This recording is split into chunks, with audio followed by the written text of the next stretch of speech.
Good morning, everyone. Good morning, ladies and gentlemen. I am Αντώνης Φουρλή. I'm a journalist, and I'm so grateful for confiding me the role of the moderator.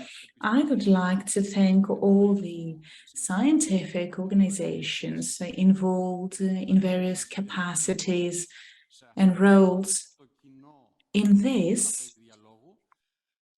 roundtable. The title is the European and National Strategy for Cancer, a digital leap towards improving cancer care. I believe that this is a self-explanatory title. However, I would like to add a keyword, prevention. I do realize that in the context of a holistic approach, we're here to talk about screening and prevention. Personally, the word prevention ranks extremely high on top of every agenda when we are here, when we gather to discuss about cancer, because I can imagine that every single battle that you fight eventually leads to winning a war based on prevention. And I believe that prevention will be the key weapon in our arsenals for the future. Kindly put your cell phones on silent mode, because it is very essential that our sound is crystal clear without additional disturbances. And I would also like to remind all the participants that in order to be able to discuss and enjoy the time allocated to us, I kindly ask you to respect your time. You have 3 up to 4 minutes each in order to make your statements. With no further ado, and after thanking Michalis Chrysochoidis, the minister, who has already joined us, I would like now to give the floor to Philippos Kamaris. He is the head of the Volunteers Network Mazi.eu, the European Parliament Liaison Office in Greece. Good morning from me as well. On behalf of the European Parliament Liaison Office in Greece, I would like to congratulate you for this event organized with the contribution of Mr. Κυμπουρόπουλος, among others. I would like to say the following. If we go back to the European Union Treaty, if we look into that in the strictly legal meaning, we know that the protection and safeguarding of public health is one of the topmost priorities. What we have witnessed recently is that the European Commission and the European Parliament have brought forward public health as a key topic in drafting the new health agendas and policies. I would like to talk about how we can tackle the cross-border health crisis. I'm talking about COVID-19 pandemic, as well as the topic we are here to discuss today. I'm talking about cancer, and the European Parliament has created a dedicated committee on this topic, and their latest conclusions were approved in February 2022. In these conclusions, there are a couple of conclusions stand out. The first has to do with prevention. 40% of cases of cancer at a European level are preventable. Second has to do with cancer care abroad. And thirdly, how we can deal with drug shortages. And I don't want to bore too many details, but I'd like to share a few figures from the Eurobarometer regarding the expectations of our fellow citizens in view of the upcoming elections. 53% of the European citizens are satisfied with the European Union's actions in the field of public health. However, this percentage is only 29% in Greece. And maybe this explains why in Greece 50% of Greeks believe that the European Parliament should safeguard public health protection and put it in the limelight. This event is held in order to enable this public debate and dialogue, and this is why we believe it's extremely useful. Thank you very much. Thank you, Mr. Kamaris. And I'd like to give the floor to Mr. Stέλιος Κυμπουρόπουλος. He is an EMP with New Democracy, European People's Party. He's also the person who inspired this event. Thank you very much, Mr. Furley. Thank you, Minister, for joining us today. It is very important to host such a meeting in order to discuss the European National Strategy for Cancer and investigate how digital technology can help us improve cancer care and adopt a holistic approach. We want to have early and timely diagnosis and the proper management of all cancer cases. It is very important that we have various stakeholders representing all sectors and industries gathered around the same table in order to highlight this topic. The European Union is doing its best in order to bring this topic in the limelight. Mr. Kamaris talked about the initiative of the European Commission about cancer, and of course there is a specific conclusion regarding the whole topics having to do with diagnosis, management, and we know that additional financing is required in order to tackle this issue. However, it means that this responsibility has to be shared with the national healthcare systems. It is a great pleasure that today we are here to discuss about this topic and see that Greece has undertaken significant initiatives. We're not lagging behind. We are not following others. We have our own policies. We constantly renew and revisit our commitments towards our citizens, and we see that theory is translated into practice thanks to the various digital tools. And I would also like to mention something that has come to stay. I'm talking about artificial intelligence. This allows for a more comprehensive approach in this digital world when it comes to tackling cancer. We're looking forward to listening to the Minister for Health, and you know that we have some flagship programs such as the Fofi Yenimata program. And technology is supporting and assisting the implementation of this program because every patient is notified via SMS in order to receive a reminder that they need to look after themselves and their health. We are here to talk about those changes. This has been my main goal for today's event. Thank you very much. Thank you. Well, I will come back with more questions. I'm already writing everything down. But now, let's move on to Mr. Kapetanakis. He is the president of the Hellenic Cancer Federation. Thank you very much, Mr. Furley.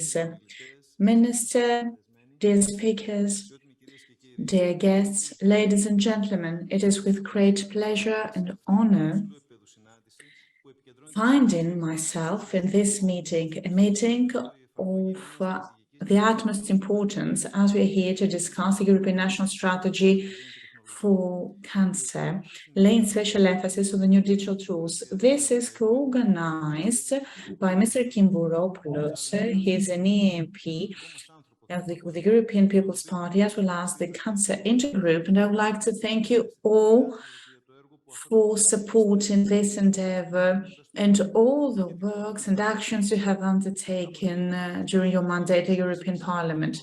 On behalf of the Hellenic Federation of Cancer, with 42 member stations all around Greece, I would like to say that in the context of the All.Can Greece dialogue platform, with the involvement of the entire cancer society and associations in Greece, member of the All.Can International and the director of All.Can International is joining us online today.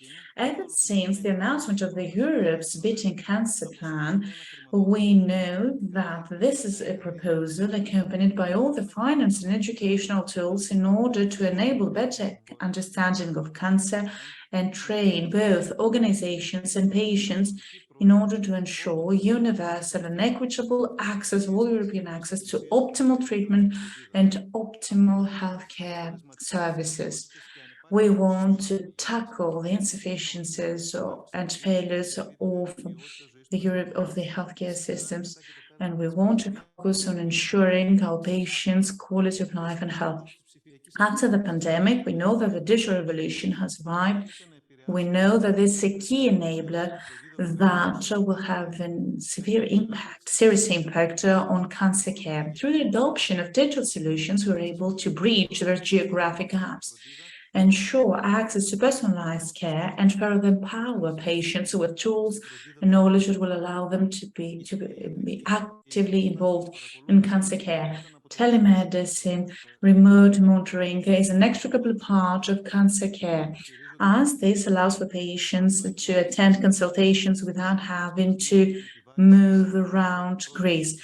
This translates into a lower burden for the healthcare system, as well as improved quality of care for the patients living in remote areas. This also boosts early timely diagnosis and cancer care planning and design. Thanks to big data, we're able to identify patterns, develop prediction models, and unlock the hidden information that will enable more effective interventions. This is a true digital leap that will also affect the patients and their empowerment. Digital platforms and tools mean that patients have now a wealth of information applications in their hands. At the dawn of this transformation, all challenges are in front of us. We talk about security of cyberspace, equal access to healthcare services, and this is only the beginning. We need to ensure that vulnerable populations will not lag behind in this effort. At the same time, new opportunities are paid for the design and development of timely cancer detection. I'm talking about screening programs that focus on the safety of our patients and the implementation of new treatment options. Our goal today is to ensure that the European national practices will come together, will be combined. We will listen to the new perspectives in order to make the most out of all those ideas. Consider the significant work undertaken in the past years, the positive attitude of the Minister of Health, who is gracing this event with his presence, and he has already expressed his willingness to move forward to a national cancer care plan. And by further enriching the knowledge of all our guests and speakers, I'd like to say that I'm but optimistic for the future. A new chapter begins in cancer care in Greece. And with those few thoughts, I'd like to welcome you in today's event and thank you for accepting our invitation. Thank you very much, Mr. Kamatanakis, President of All.Can Cancer Federation of Greece, and thank you to the representatives of the European Parliament for co-hosting this event. We see that the participants' number is increasing as we go along.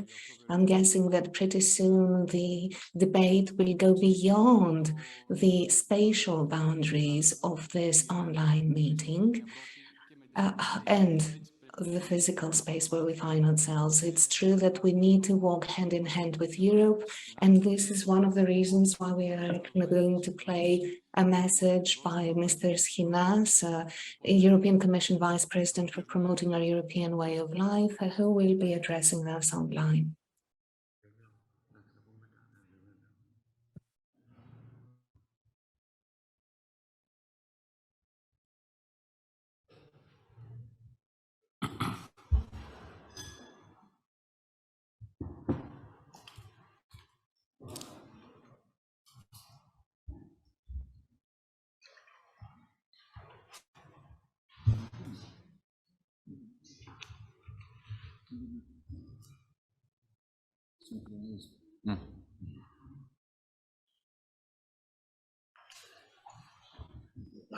Θα μας πάρει λίγο χρόνο, αλλά θα το καταφέρουμε. Apparently, there seems to be a slight technical glitch, but we are bound to view the message soon.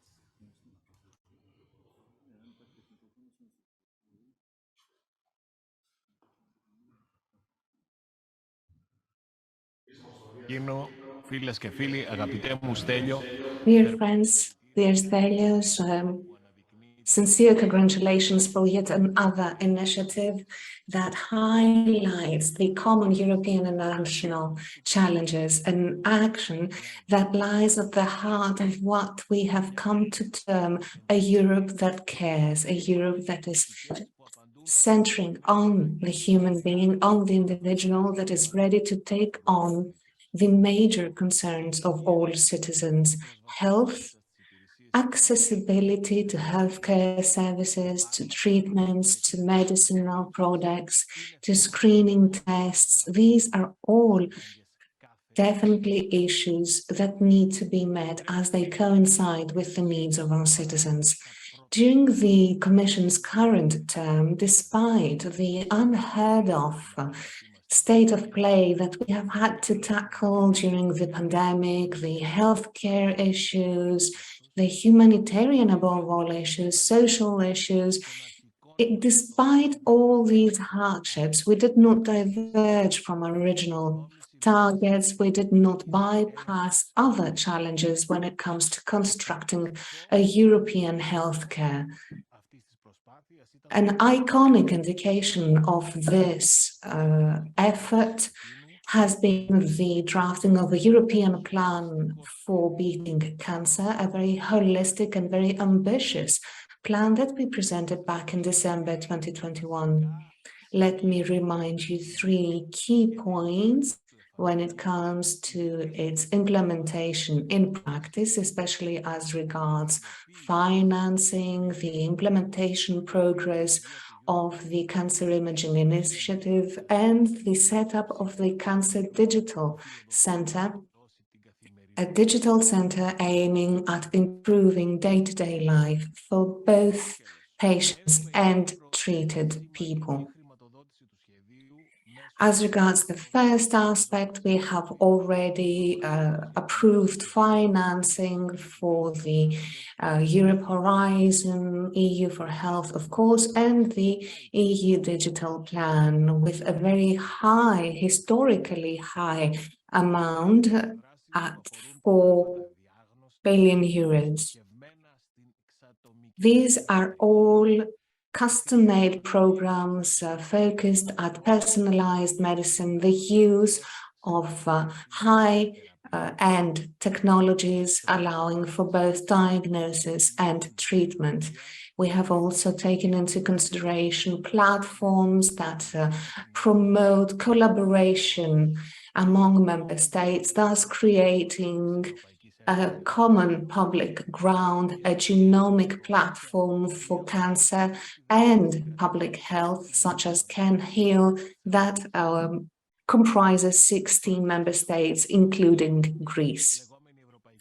Second aspect, we are financing the European Imaging Initiative via the Digital Europe platform and program.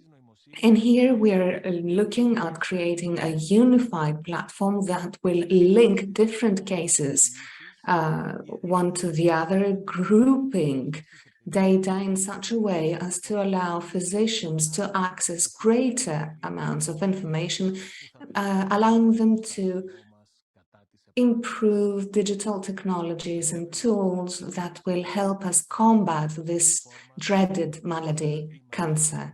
We had Cancer Image Europe that began back in September. It brings together various types of cancer that make up for approximately 20,000 people in terms of data aggregated. And we also have a digital platform that allows us to provide high-level, fully controlled, comprehensive framework for diseases, prevention, treatment, and the fight against cancer, including psychological support for the patients themselves. This center will be part of the European health data space and a very important source of information for researchers, scientists, and physicians alike. This will allow us to qualitatively improve the living conditions of patients that have experienced or are experiencing cancer, as well as their families. Rapid developments in technology and the way we used to perceive the world have led to a new mapping of healthcare policy in other fields going beyond healthcare, such as autonomy in raw materials, autonomy in energy. Sometimes Europe has portrayed a kind of naivete. It appeared as a big friendly giant compared to its rivals. Let me assure you that this was far from the case when it comes to health. In the case of health, going beyond the pandemic, we have undertaken initiatives that have brought Europe to the forefront, that have been able to remedy pathologies and pathogenicities of decades, such as medicine shortage. We have had tremendous obstacles and difficulties, and this is an ongoing struggle. So once again, I want to thank the broader community, the physicians, the nurses, the scientists, all employees, all personnel in the healthcare sector and industry. I would also like to underline the importance of the contribution of civic society, patients, treated patients, their families. I want to acknowledge, salute the strength that they are showcasing, their stubbornness and their will to claim and fight for a better life. I would like to wish you all the best for the rest of your meeting. Thank you very much, Vice President Mr. Schinas. And coming back to Athens, to the European Parliament Liaison Office, I would like to ask the Minister of Health, Mr. Michalis Chrysogoidis, a minister that I met decades ago. I remember he's never hesitated to tackle very difficult challenges, to introduce innovations and to go beyond stereotypes, thinking out of the box. Mr. Minister, thank you very much for being here with us today, and we look forward to your proposals. Thank you very much, Mr. Furley. It has been an honor to be invited by Stelios Kimbouropoulos. Congratulations, Stelios, for this important initiative on a very delicate topic, a social topic, a topic that reaches out to all societies and communities throughout the world, has been the object of innumerable policies. And bearing in mind that at the very heart of this topic of cancer, we find the individual person in all senses, physical, emotional, psychological. We realize how important this issue is for our society, our Europe, our world. The fight that humanity has been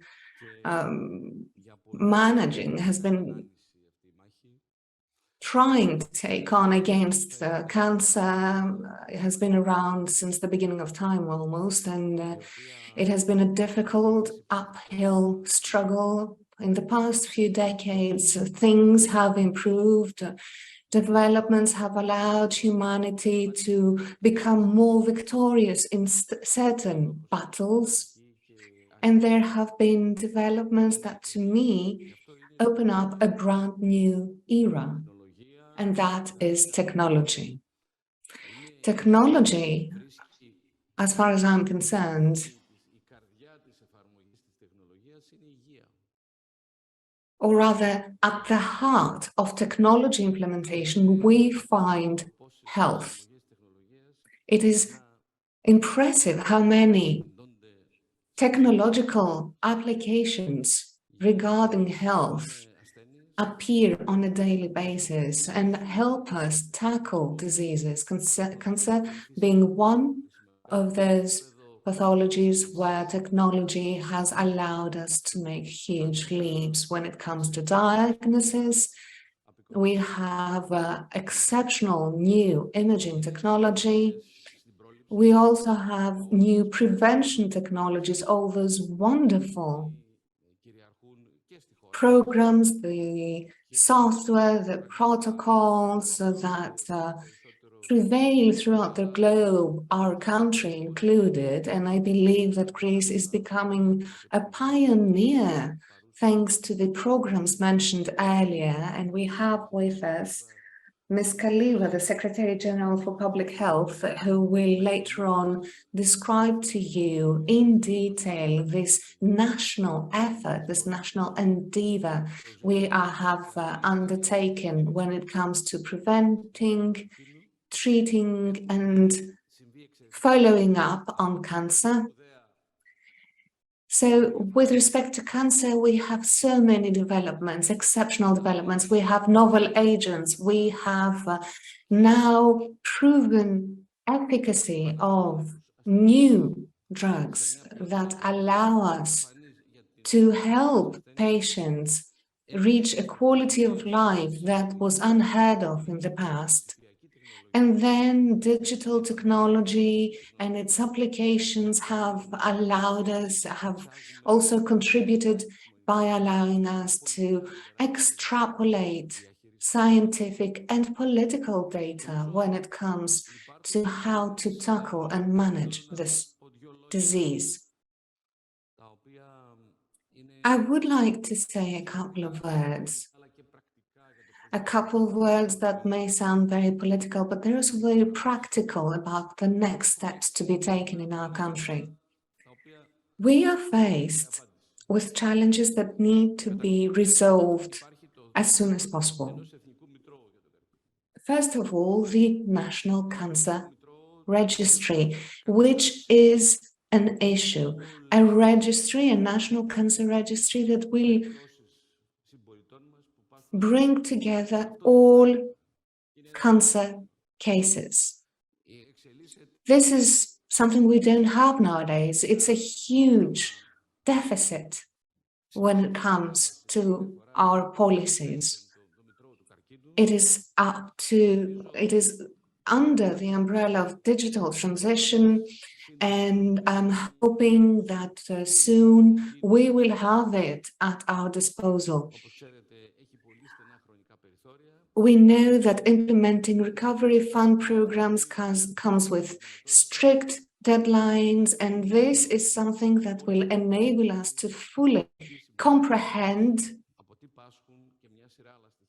what maladies our citizens, what conditions our citizens are faced with, and then we will be able to utilize the data collected. On the other hand, right now, we lack a national cancer plan, a comprehensive national cancer plan that will allow us to tackle and manage cancer in all its forms and aspects. Another thing missing is a coordinating body for the entire Greek territory that would be able to coordinate the implementation and practical aspect of the National Cancer Plan. So we need a National Cancer Registry, a National Cancer Plan, and a National Cancer Coordinating Body that will be able to coordinate everything. In this way, all decisions or all consultations will translate into comprehensive and exhaustive national policies. These are all critical issues and they are all underway. As I said, this is the case of the National Cancer Registry. And then there is a very important challenge, which is the digital patient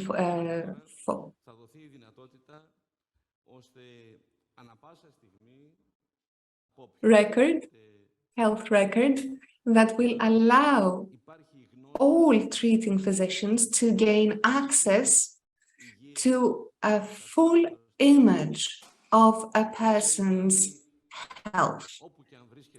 So no matter where the patient is, no matter where that person finds themselves, no matter what happens to them, anyone will have access to their complete medical background in order to be able to take immediate steps, well documented, in a way to ensure that this person will remain healthy and safe. And this is something that has a national impact. I believe that this digital record is a major initiative that will allow us to better tackle cancer as well as all other pathologies. And then there is another important issue. I believe that we need to have a fixed policy. Of course, I understand the reasoning of follow-up. We know that out of all forms of cancer, most may turn into a chronic disease, becoming a chronic reality, without this citizen being a patient, but rather a wholly healthy person requiring follow-up. So who is responsible for the follow-up of a patient that has been treated down the line throughout their lives?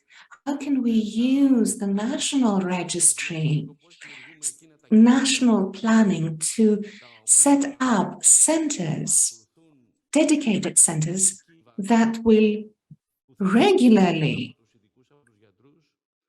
ensure follow-up of all, medical follow-up of all people that have been treated of cancer and are now healthy individuals? That is another major deficiency we have currently.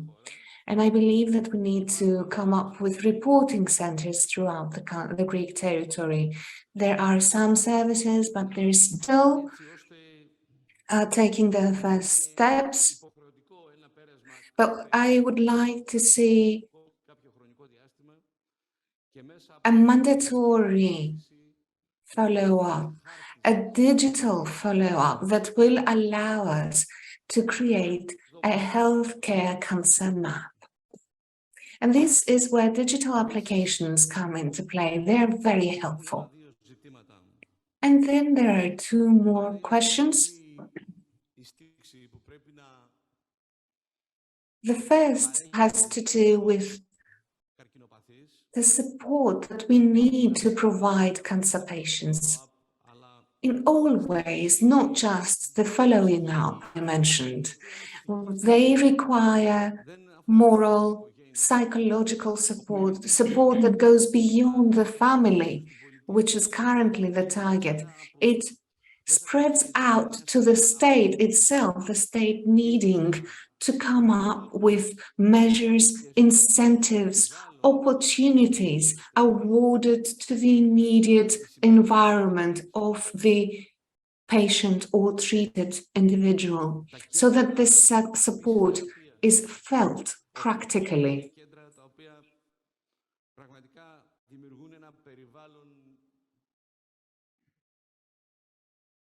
Treatment centers and reintegration centers need to allow for an environment that emotionally speaking, psychologically speaking, practically speaking, proves that our state has full respect of the person being treated.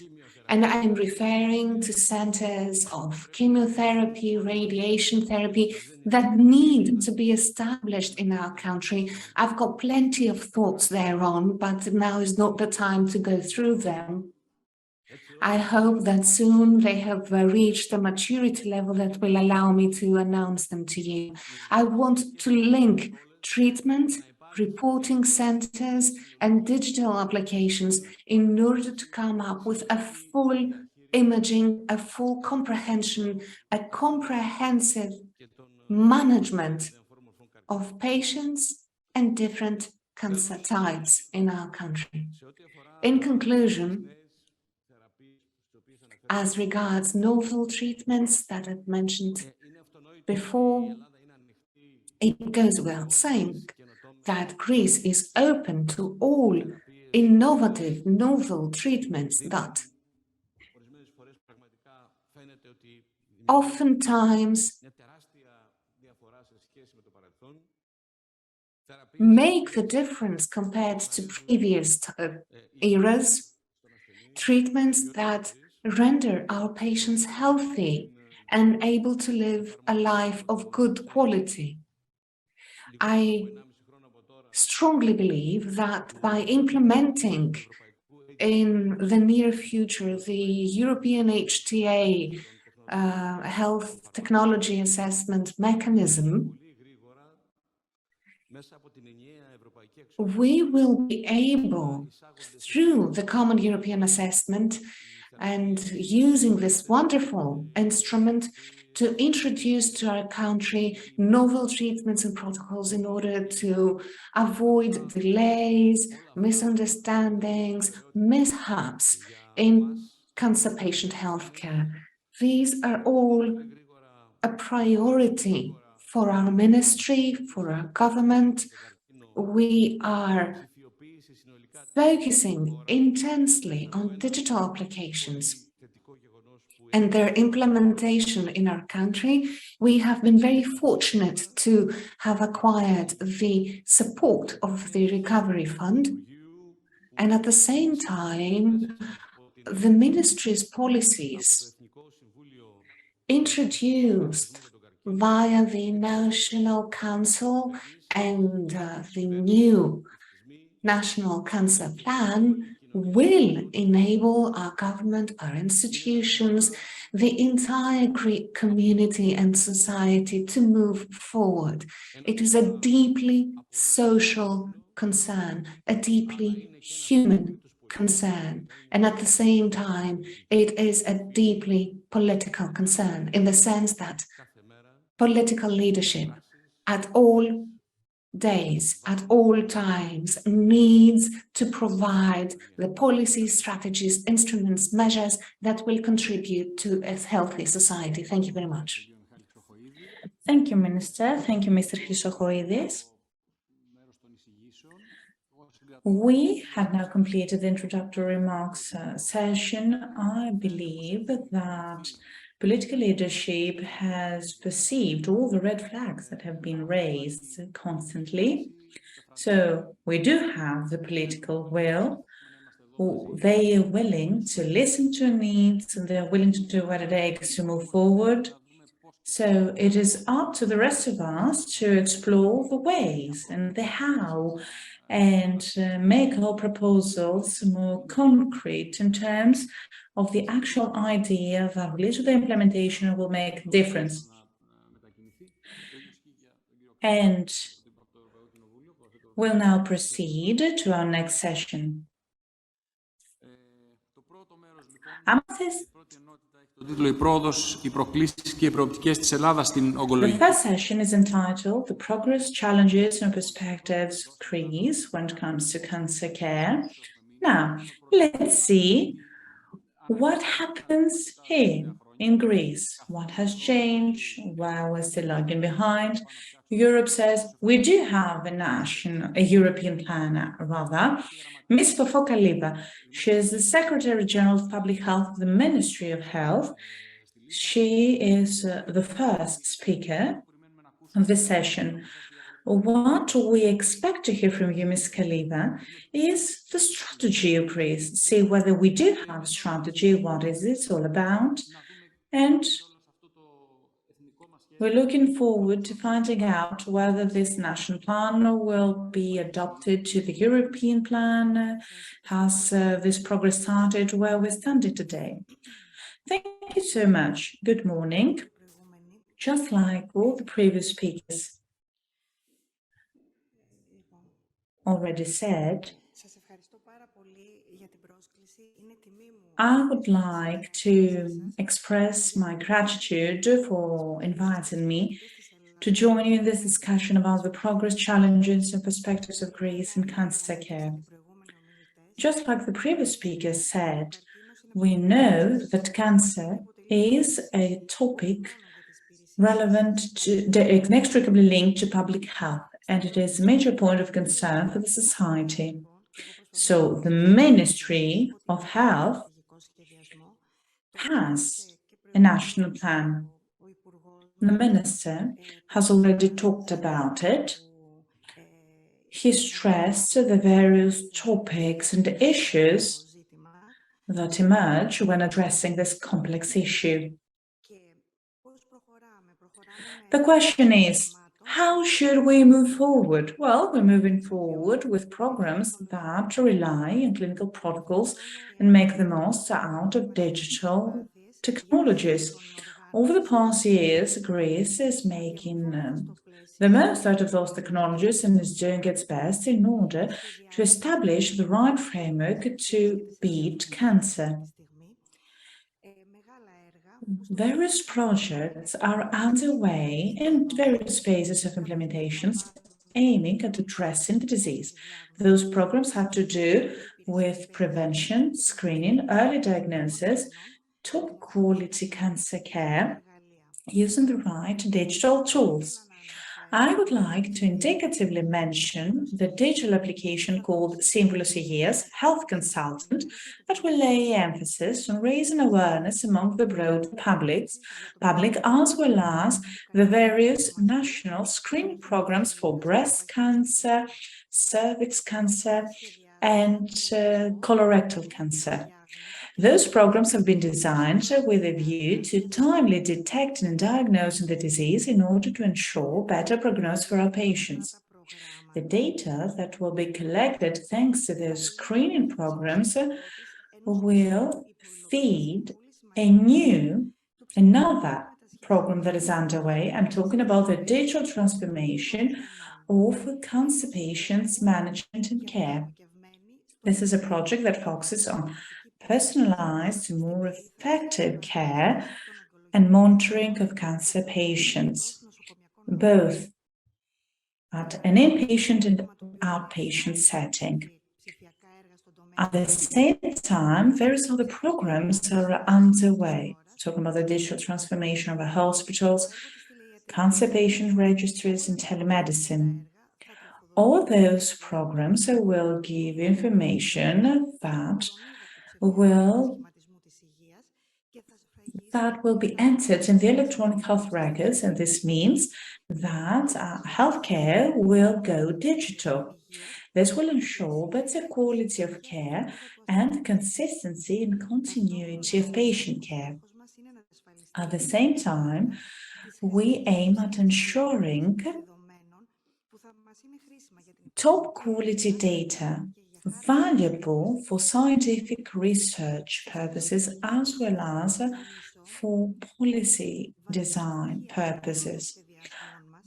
What is shared by all programs is our common goal, which is to improve the access of our patients to those programs, continuous training of healthcare professionals, safety and security of patient data, and the integration of digital technologies in the healthcare setting. It is our vision through the programs I mentioned before to better manage disease and ensure that this better management guarantees better quality of life and dignity of all patients, no matter the stage their disease is in. We're optimistic because now we have the plan, the resources, technology, and the will to boost and empower cancer patients and cancer care. Thank you, Ms. Kalida. I would like to ask from Mr. Papadimitriou to bear with me because Mr. Lukas Furlas, who is joining us online, has to leave for the airport. So he is going to make a statement now in order to be able to catch his flight. Now, Mr. Furlas is going to make a statement. He is an EMP with the Democratic Rally Party of the European People's Party. He is connected from Nicosia. Mr. Furlas, I believe that you're going to talk about the fact that Cyprus has launched, if I have understood corrected, a new healthcare system. Yes, it's true. I would like to thank my dear friend and colleague Stelios Κυμπουρόπουλος for this invitation and for allowing me to share with you a few thoughts about what we are doing in Cyprus. Like you mentioned, Mr. Furley, our central healthcare system is at its beginning. It is at its early stages. Of course, there's still a long way to go. We have many lessons to learn, but it's very important because now Cyprus has a comprehensive healthcare system, a unified system for all patients.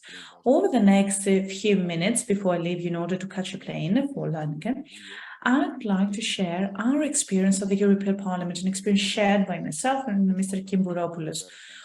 Over the past years, we have been trying to contribute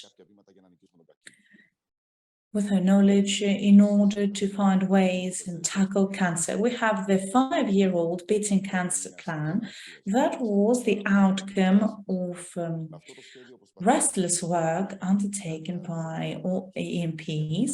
We conceded data from the European Union. You know, those data were not promising. We need to speak the truth. Right now in Europe, when we talk about tackling cancer, we have been faced with huge inequalities. Mortality rates vary per country, and especially in the case of pediatric patients, we have variations from 8 to 10%. So all these things are unacceptable to our point of view. We created a dedicated group. We have EMPs fighting against cancer. I was elected to be the president. We have 172 colleagues from all countries, and this has been a huge effort in order to be able to have our own input to this Europe's Beating Cancer Plan. Our first concern has been to explore whether we can ensure equal access to treatment for all European patients. Do we have equal access today? No. Like I said before, there are too many inequalities, and I'm afraid that too many years we are many years away from achieving that goal. Secondly, we wondered whether we have the actual tools, the drugs, the medicines to tackle the disease.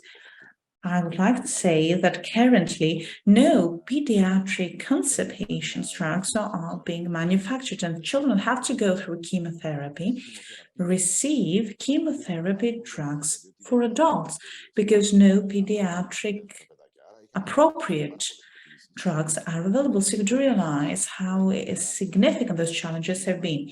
Timely diagnosis, you do realize that that's an important issue, but when we don't have the right equipment in your country, how can you achieve that? The COVID pandemic has taught us, well, no one can solve the problem alone, especially when we talk about health-related issues. I don't know whether you can hear me all right. Ωραία, είχε γίνει μια μικρή διακοπή, ελπίζω να έχει λυθεί. Έλεγα λοιπόν ότι μετά την COVID εποχή, Like I said, in the post-COVID era, we know that we cannot deal with all those problems alone. We cannot prevent a virus from crossing the borders to another country. So this means that when we talk about health issues, despite the fact that the member states are competent to deal with them, we need to step forward, by we, I mean the European Union, and establish a European health plan that will allow all member states to equip themselves, brace themselves in order to deal with the various diseases, cancer in this case. Now, let me go back to what we do in Cyprus and the central healthcare system. Small states such as Malta, Luxembourg, Cyprus, small populations that does not allow for patients to be eligible and enrolled to research protocols, we've been faced with more challenges. And this is something that needs to be discussed. For example, a child suffering from lymphoma in Germany has better chances to survive rather than that child would have if they lived in Cyprus, Malta, Luxembourg, because you do realize that accessibility is more limited in those smaller countries. All these things mean that we cannot be totally satisfied in terms of the way in which we're dealing with cancer at European level. Many things need to be done.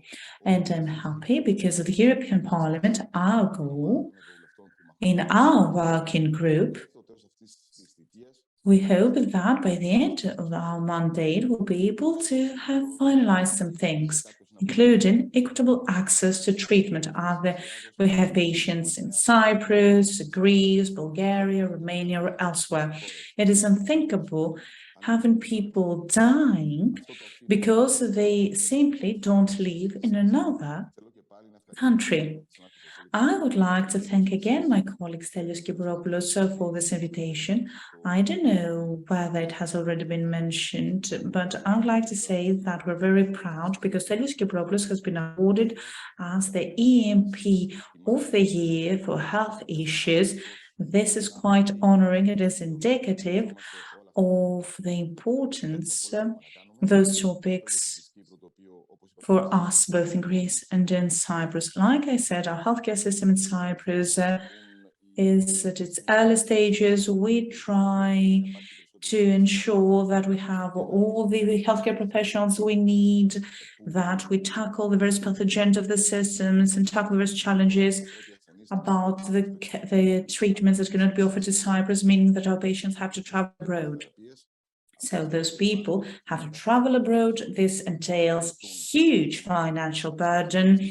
Families might have to relocate to go to Germany or elsewhere for many months. This is also accompanied by loss of income, significant financial problems of those families that need to be addressed, because you do realize that cancer does not affect the patient alone. It also affects the family of the patient. All those things need to be considered. We have the will, we have the strength. We will try to do our best to implement all those things as soon as possible, because the sooner we achieve that, the more lives will be saved. Thank you for your attention. Thank you, Mr. Furlas, for that. And now we will have to wave goodbye to Mr. Fuller. So if you have any questions to him, feel free to ask your questions now, because you won't be here later for discussion. Personally, I would like to thank you in saying that equitable access to care and healthcare services is, above all, a matter of democracy, because this is what we owe to all citizens, either adults or children. So no questions on the agenda. Mr. Fullers, bye-bye. Have a safe trip. Thank you. Thank you so much.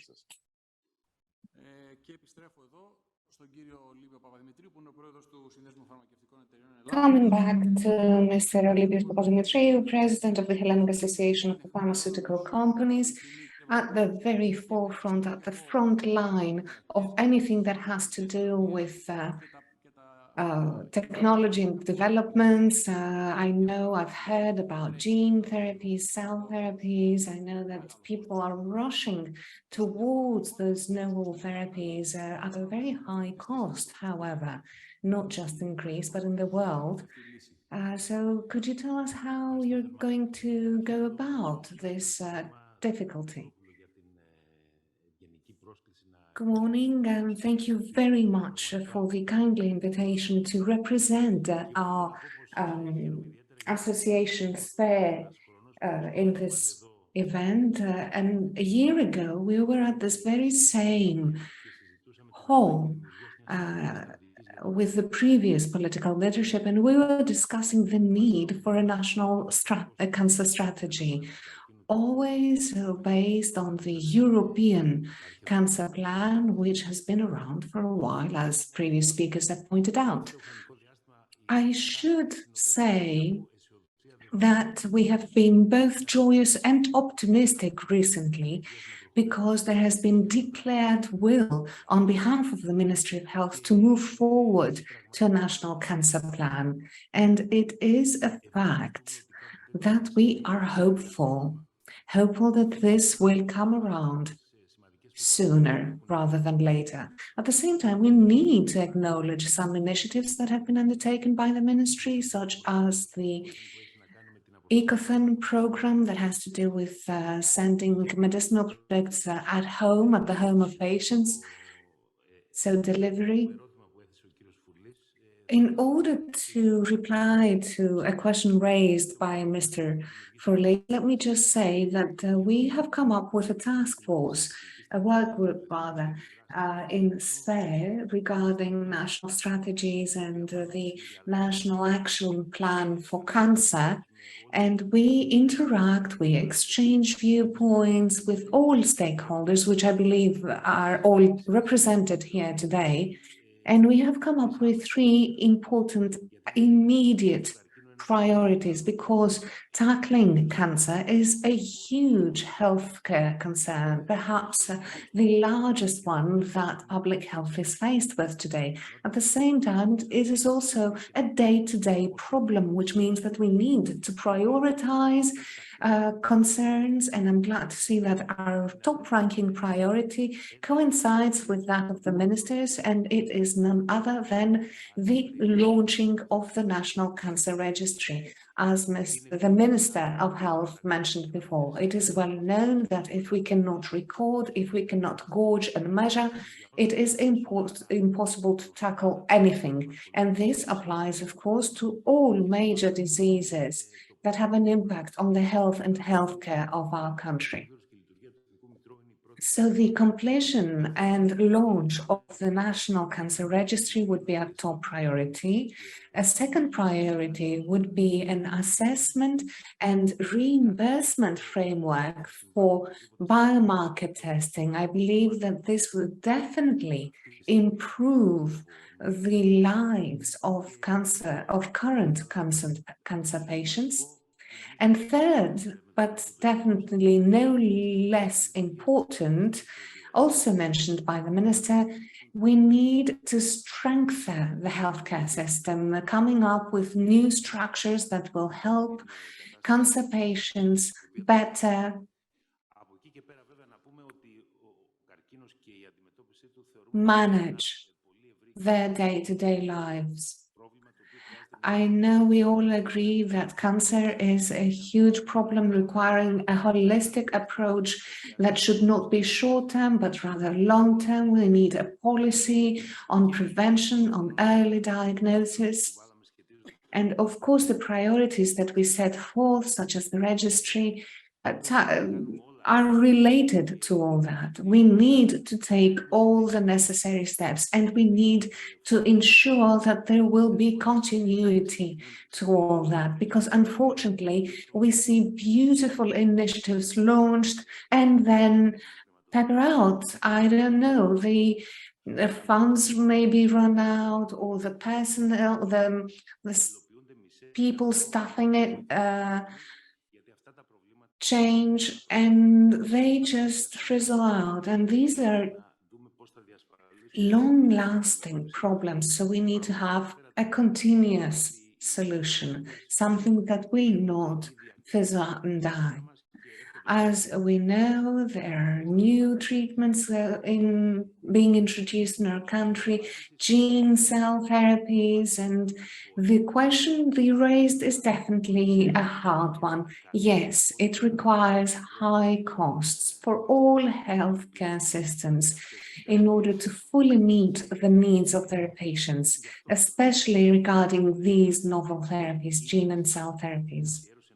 And this is why we have approved the setting up of an innovation fund that will assess and finance novel technologies based on where pharmaceutical companies focus on. I would say the main focus today is cancer, and it will be in the foreseeable future as well.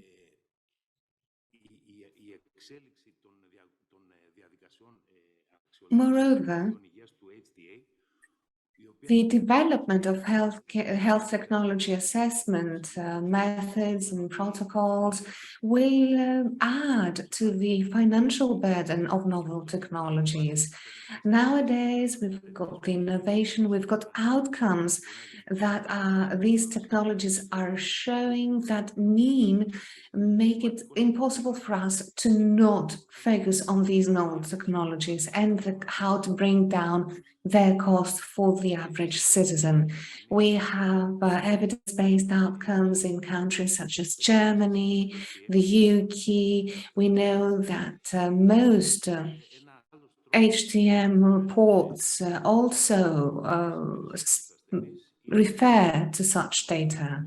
And what we need to do is to promote new invoicing and pricing protocols in order to have combinations of pricing, to have differential pricing so that each and every country will be able to purchase technologies that are more in line with their budget and population. At the same time, a collaboration between institutions and pharmaceutical companies will enable us to come to better outcomes, better prices that will allow for better outcomes, so that the fight against cancer takes yet another turn for the better.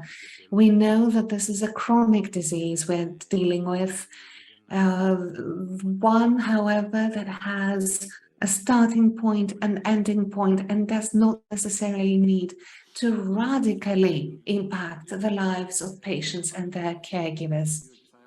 Thank you very much for this intervention. Of course, there will be a Q&A session towards the end of this morning session. This Q&A part, let me point out all the presentations, all the interventions are equally translated in sign language. That is precisely what should happen, what needed to happen. It's a sine qua non prerequisite. Now moving on to Mr. Kapetanakis, President of the ELOC, of the Hellenic Cancer Federation.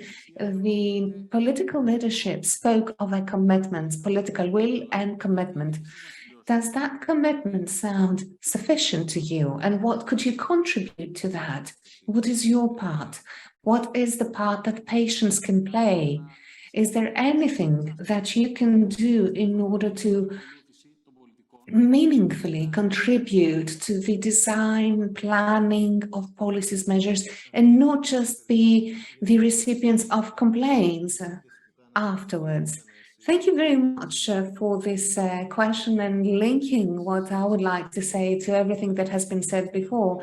The interventions were all important. We saw that 53% in Europe are satisfied with the healthcare system and the fight against cancer, which is not the case. It is only 29% in Greece. And then the minister spoke of the holistic approach, of reimbursement, of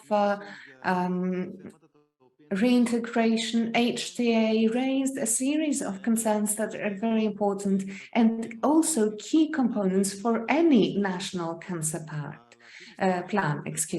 We know that we have a European beating cancer plan, but at the same time, we know that there are 19 national plans of member states that are different to one another, that have different perspectives and different objectives. So when coming up with a national plan, a national cancer plan, we need to take into consideration the specificities applying to each and every country.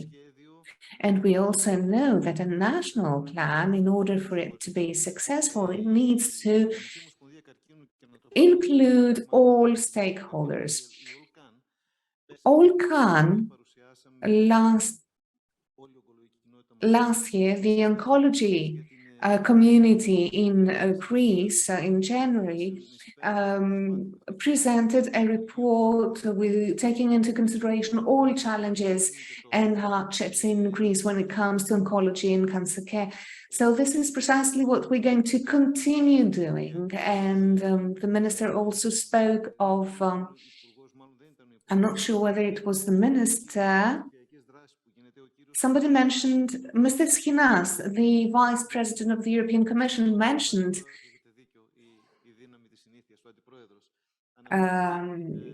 All.Can, the digital tools, Can Heal, excuse me. Can Heal is a European Horizon program that ALOC participates in as a member of. We need to be trained, we need to be informed, we need to acquire the knowledge required. You spoke of democracy. To us, democracy goes hand in hand with quality. So it's all about informing and ensuring the safety of our patients. We will work together with OVP, the Agency for Quality Assurance in Health in Greece. We do not have to start from zero. Ms. Khalifa spoke of programs that have begun. We need to draw from any existing program in order to make optimal use of their experience and move on to new programs. As an institution, as an organization, what we can do is that we can contribute to raising awareness, contribute to patient care, make it more human-centric when it comes to fighting cancer. We can contribute when it comes to educating and training. Research and clinical trials is also a sector where patients themselves need to have a say. We mentioned the expectations of citizens and patients, and they come into play as well. And I believe another important question is follow-up and assessment. We're talking about a national plan. We're talking about a holistic approach.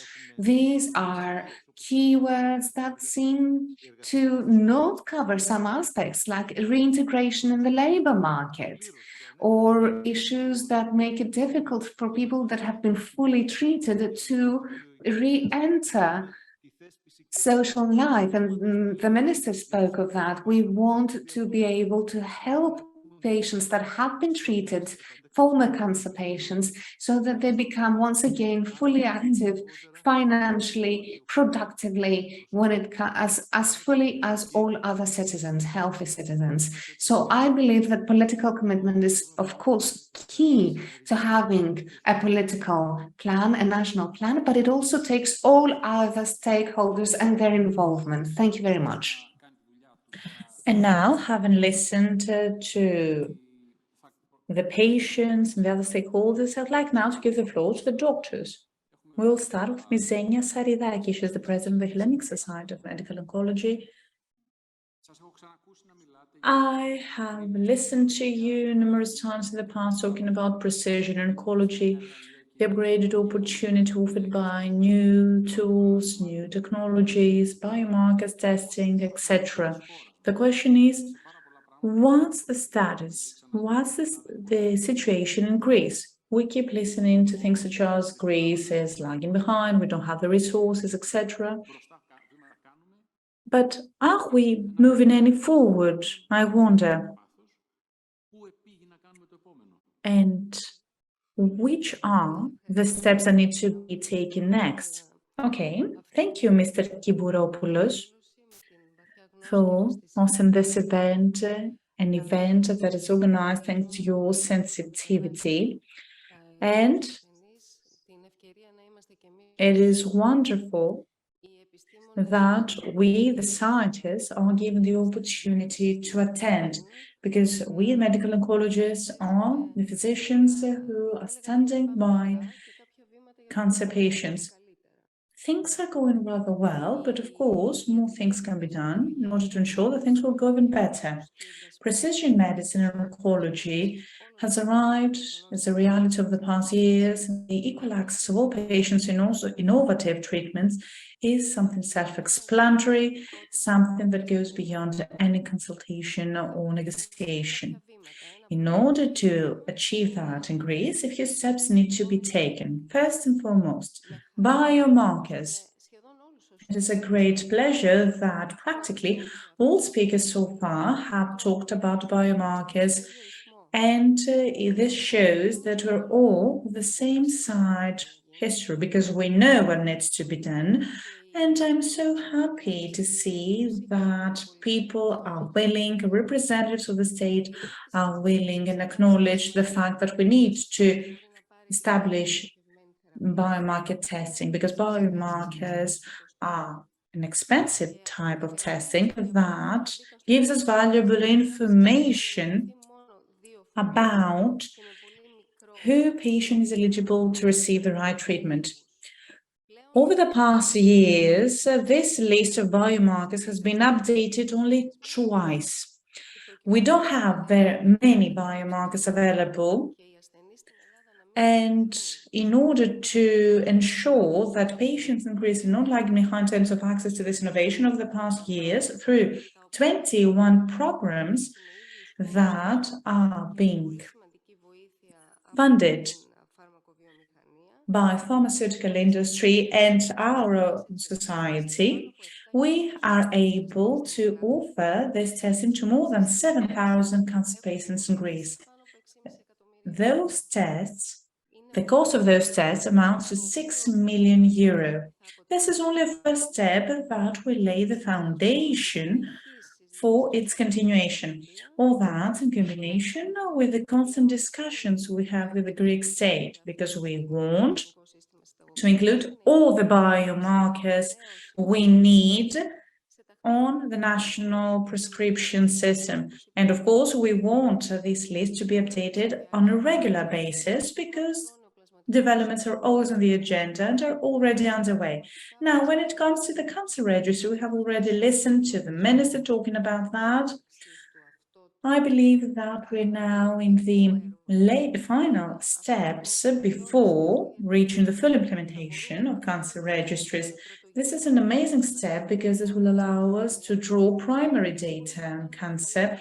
We will be able to better plan and schedule everything. This screening, prevention, diagnosis, treatment in early and end-stage disease.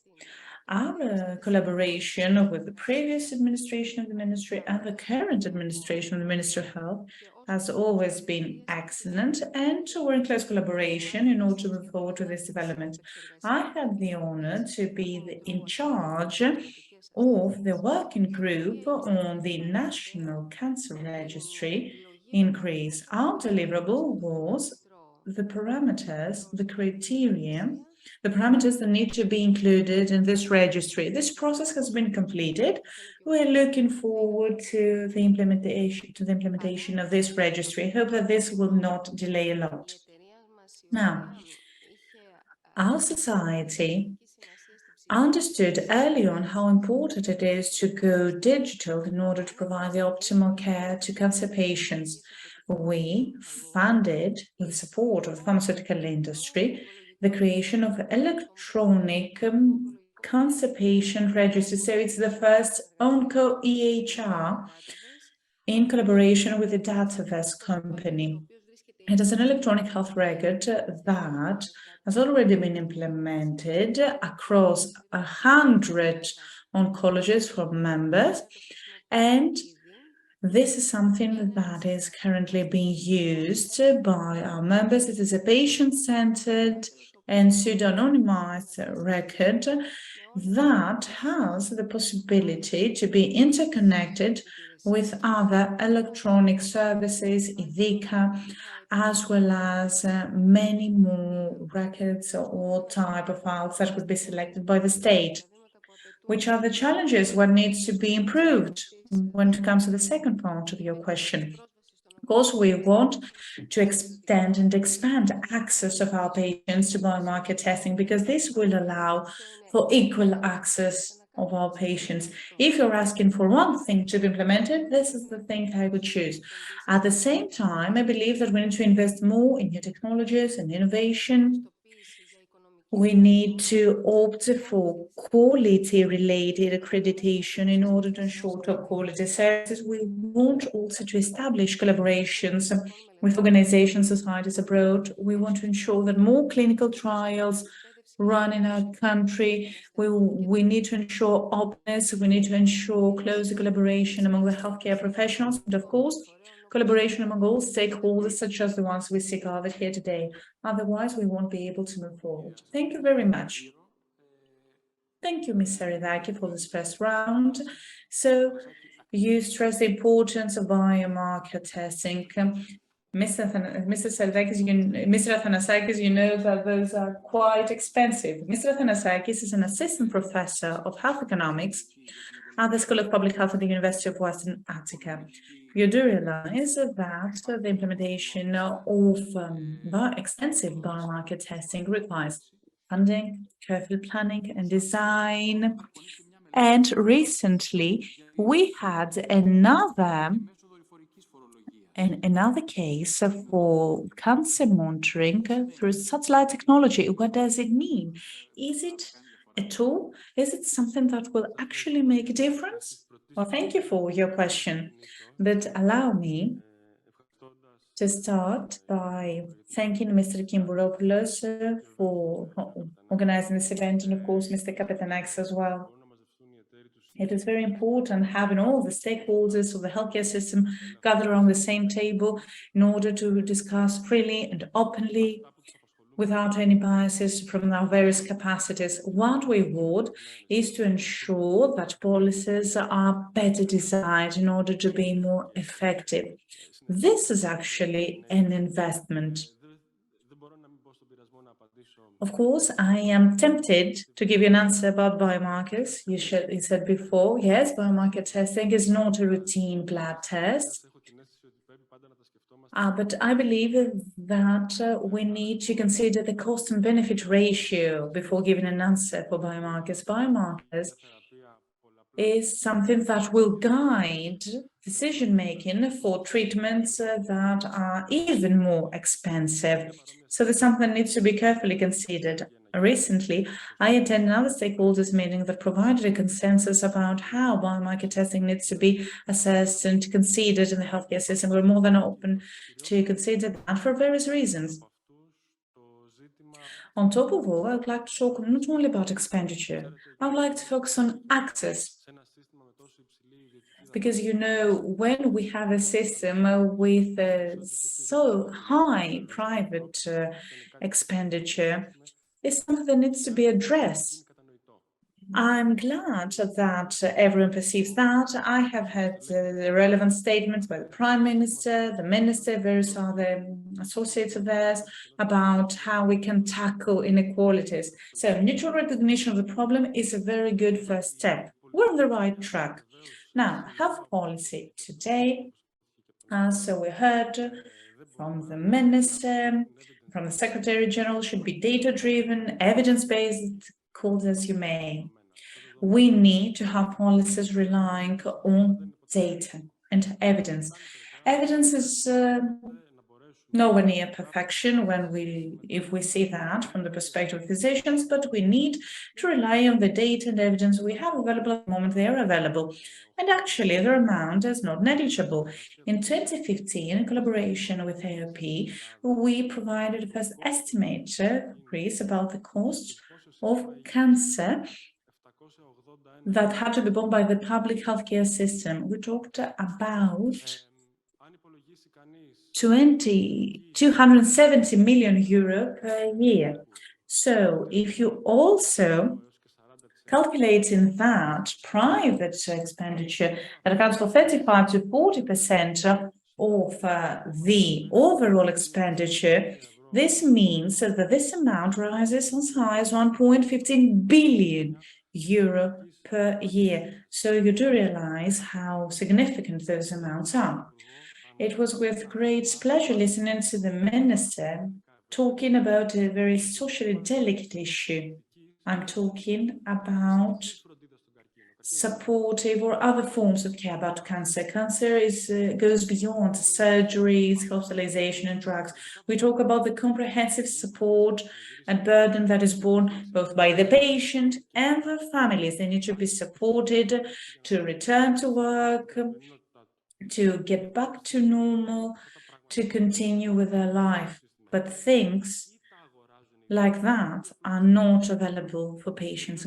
At least they're not available, meaning that they're not offered by the state. They have to fund it by their own, with their own means. And you do realize that cancer is the main source of financial destruction for the average household in Greece. I can prove that the higher contribution of public expenditure to the overall health expenditure, the healthier the citizens of the country are. And I have repeated many times publicly in the past that our system needs approximately 2 billion euro per year. That's an increase of public health care expenditure. Of course, I'm not naive. No one can hope that 2 billion euro will be injected, additional 2 billion euro will be injected in the healthcare budget tomorrow. But anyway, I was glad to hear that some of the percentage of the budget from the fiscal surplus of our country will be given to the healthcare budget. And that's quite promising, I must say. 2-3 years ago, approximately, I found myself in a similar round table where we discussing about the investments that could be made in the healthcare system and where this investment should focus on. The majority of opinions indicate that approximately 11% of any increase of budget should be dedicated for cancer in order to alleviate the burden of the disease and keep up with the latest developments in the field. Our system, and in general, European healthcare systems, at least on the basis of the current epidemiological and demographic data, should seek new ways to provide additional funding to the healthcare systems. What we talked about, the differential pay, the differential financing that was published early this year, talked about taxation to the benefit of healthcare, and we talk about tax that will be borne by health detrimental habits and products and services. And those taxes and any revenue from these taxes will be added to the health-related budget directly.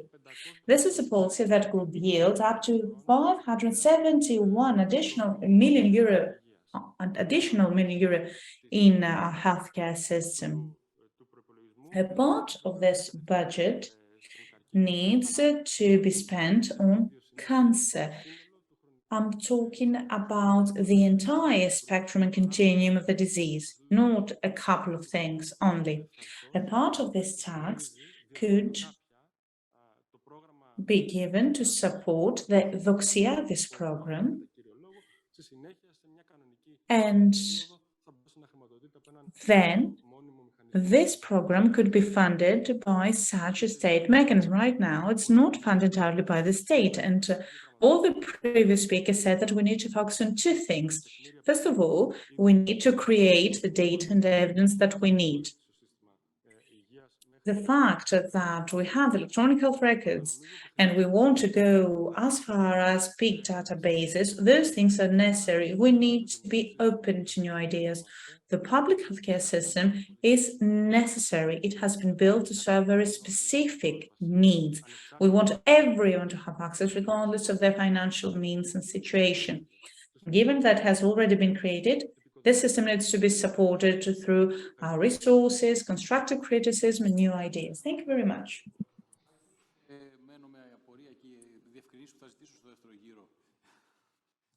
I do believe I'll be requesting for some clarifications in the second session, but I would like to first of all, thank all of you because we are on time, and that's a rare occasion here in Greece.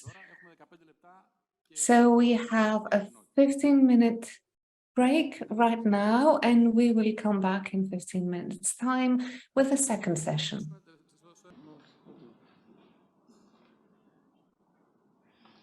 Κυρίες και κύριοι, σας καλωσορίζω και πάλι στο τραπέζι για την Ευρωπαϊκή και Εθνική Στρατηγική για τον Καρκίνο.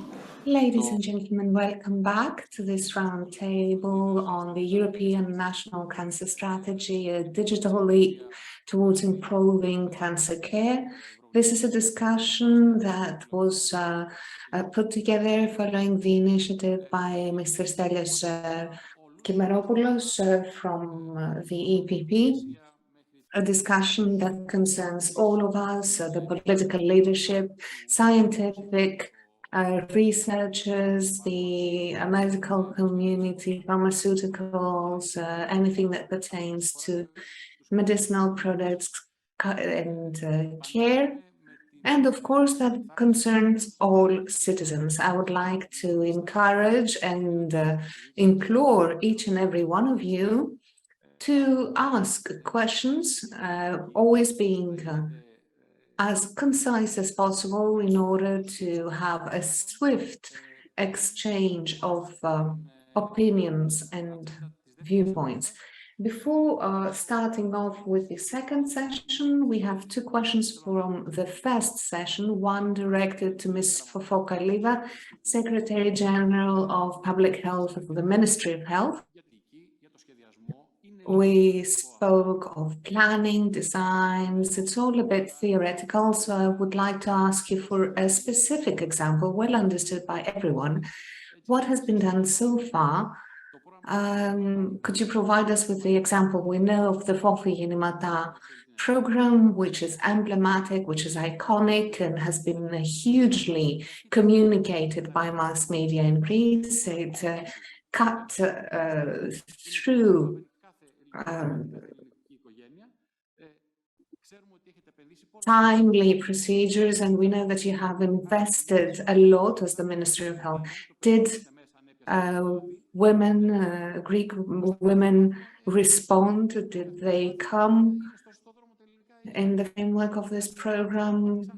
Should we change path once again? For those who are not very informed regarding screening tests and their importance, they always raise the argument that some screening tests, like pap smears, for example, have always been included. However, this program introduces a new rationale, a rationale that bases itself on a specific procedure and a target. There is a population target of approximately 1,300,000 women that undergo digital mammography in facilities either of the private or the public sector. The SMS that you mentioned was sent out, and I would like to underline at this point, I would like this message to come across that there is a huge difference in between the women that have electronic prescriptions, that can receive electronic prescriptions, and those that do not. The ratio is 1:5. So we have one woman responding if she has no e-prescription app, versus 5 women responding once they do have the ability for e-prescription via smartphone. So this was also the guideline that we've sent out to our services, our bodies, mechanisms in the industry of public health and healthcare and primary healthcare in particular, to encourage people to adopt e-prescription and to integrate themselves in this program and any future such program. The future programs have already been set in motion for cervical cancer, colorectal cancer. They are a bit behind when it comes to being launched, but to being fully running rather, but they have already been launched. Coming back to the Fothilgenmata program, approximately 1 year down the line, so following one SMS cycle, the participation of Greek women was close to 400,000 women with findings that are to be assessed. And via this digital journey that has already been established, we will be able to assess the findings, we will be able to assess the outcomes and the program itself. This, as you well know, is quite innovative, and it's a first such program in our country.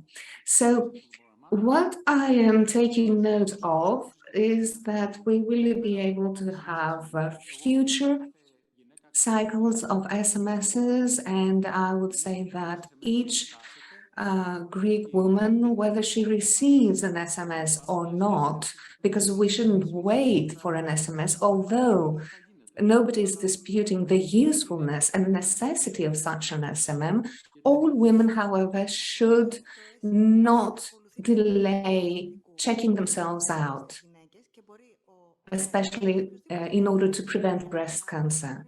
Any treating physician that has access to NHS system can prescribe such screening tests, and all women can participate. But it's just slightly easier with the e-prescription. A question from Mr. Athanasakis, with a slight twist in the schedule, moving on to the new session, the second session, under the title New Digital Tools for Managing Cancer in Europe and Greece. I apologize to Mr. Balanis, who is Managing Director of the Agency for Quality Assurance in Health, so that we first connect with Mr. Haralapoulos, the President of the European Cancer Organization, so that he may take the floor. I know that you will need to leave us. That is why we connected with you, with Brussels first, in order to not miss out on your intervention. And then we will proceed with Mr. Balanis. So how do you assess the current digitalization level when it comes to managing cancer throughout Europe? What to you is an emergency? What should have been improved yesterday? And what kind of collaborations, synergies among companies, institutions, bodies, do you consider key in order to move forward with the development of digital tools at a swifter pace, especially when it comes to treating and managing cancer? Hello, everyone. Thank you, Mr. Furlí, for this kind introduction. I would like to especially thank the EMP, Mr. Kimburopoulos, as well as the President of the Hellenic Cancer Federation, Mr. Kapetanakis, for inviting me to be a speaker in this event.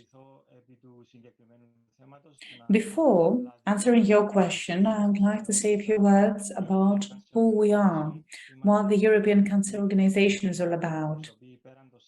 It is a federation representing more than 40 professional associations representing the cancer community as a whole. And we represent more than 20 patient associations from all around Europe. The goal of the European Cancer Organization is to decrease the burden of the disease as well as the provision of the optimal quality care to all European citizens throughout their journey with the disease. Going back to your question, I would like to mention that at a European level, some countries have managed to implement a few programs or rather have embarked on the journey of the digital era earlier. Well, the reason why might have to do with the regulatory background of every country or the financial capacity. So it's all about having the right funds available. I'm talking about the funds invested by member states in digital transformation. You do realize that this has a direct impact on how quickly they adopt the various digital technologies and tools. I'm afraid I cannot say much about the horizontal implementation of digital technology in the health sector. However, what we can say is that at a European level, some tools have already been offered. I'd like to mention a few, because those tools are very important, enabling the introduction to the digital era. The European Health Data Space Initiative, which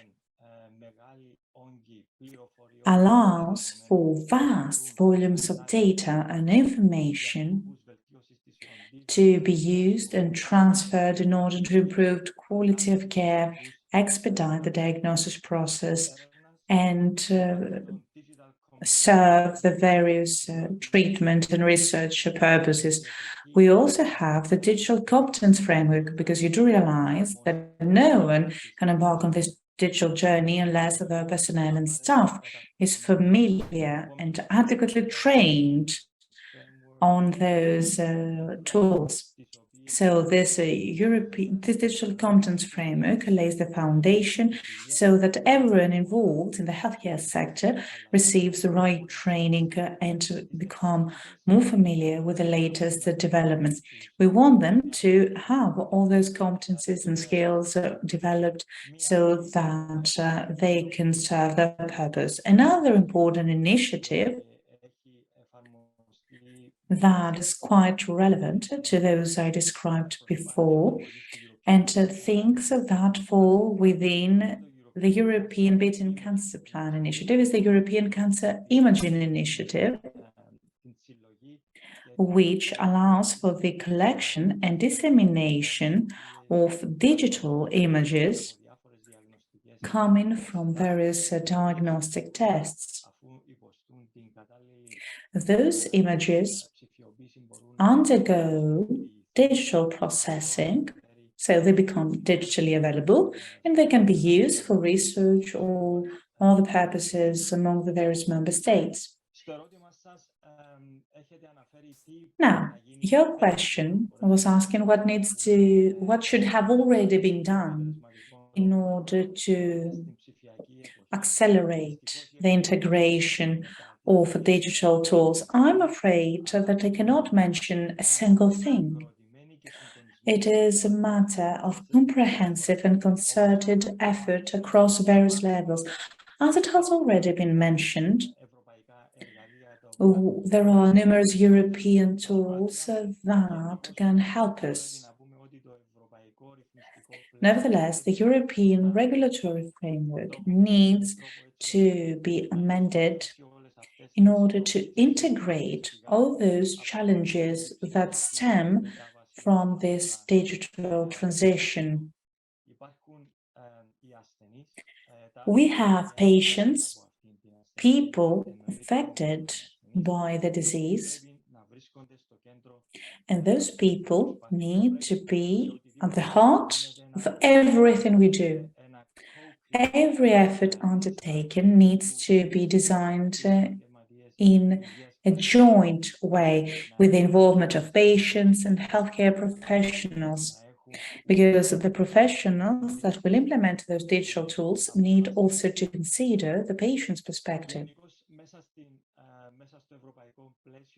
In general, when we talk about Europe, we see a hidden opportunity stemming from the Europe's Beating Cancer Plan. In order to make this challenge, transform this challenge into an opportunity, we as institutions and bodies need to proceed to various actions so that digital literacy increases among the broader public. This will facilitate the implementation of various changes evangelized by this digital transition. I will conclude here, and of course, if you have any more questions, don't hesitate to contact me. I would like to say that it takes collective effort in order to ensure a proper, a comprehensive digital transition. Thank you. Thank you, Mr. Haralabos. I know that you will believe it soon. I have a question asked by Mr. Yannis Ifandopoulos, who is Professor of Health Economics and Social Policy at the National Capital University of Athens. Greetings from sunny Greece. A brief question, please, to you. In 1985, the 12 back then member states of the European Union unanimously decided that they should draft a cancer strategy. And this is how the big program called Europe Against Cancer was shaped.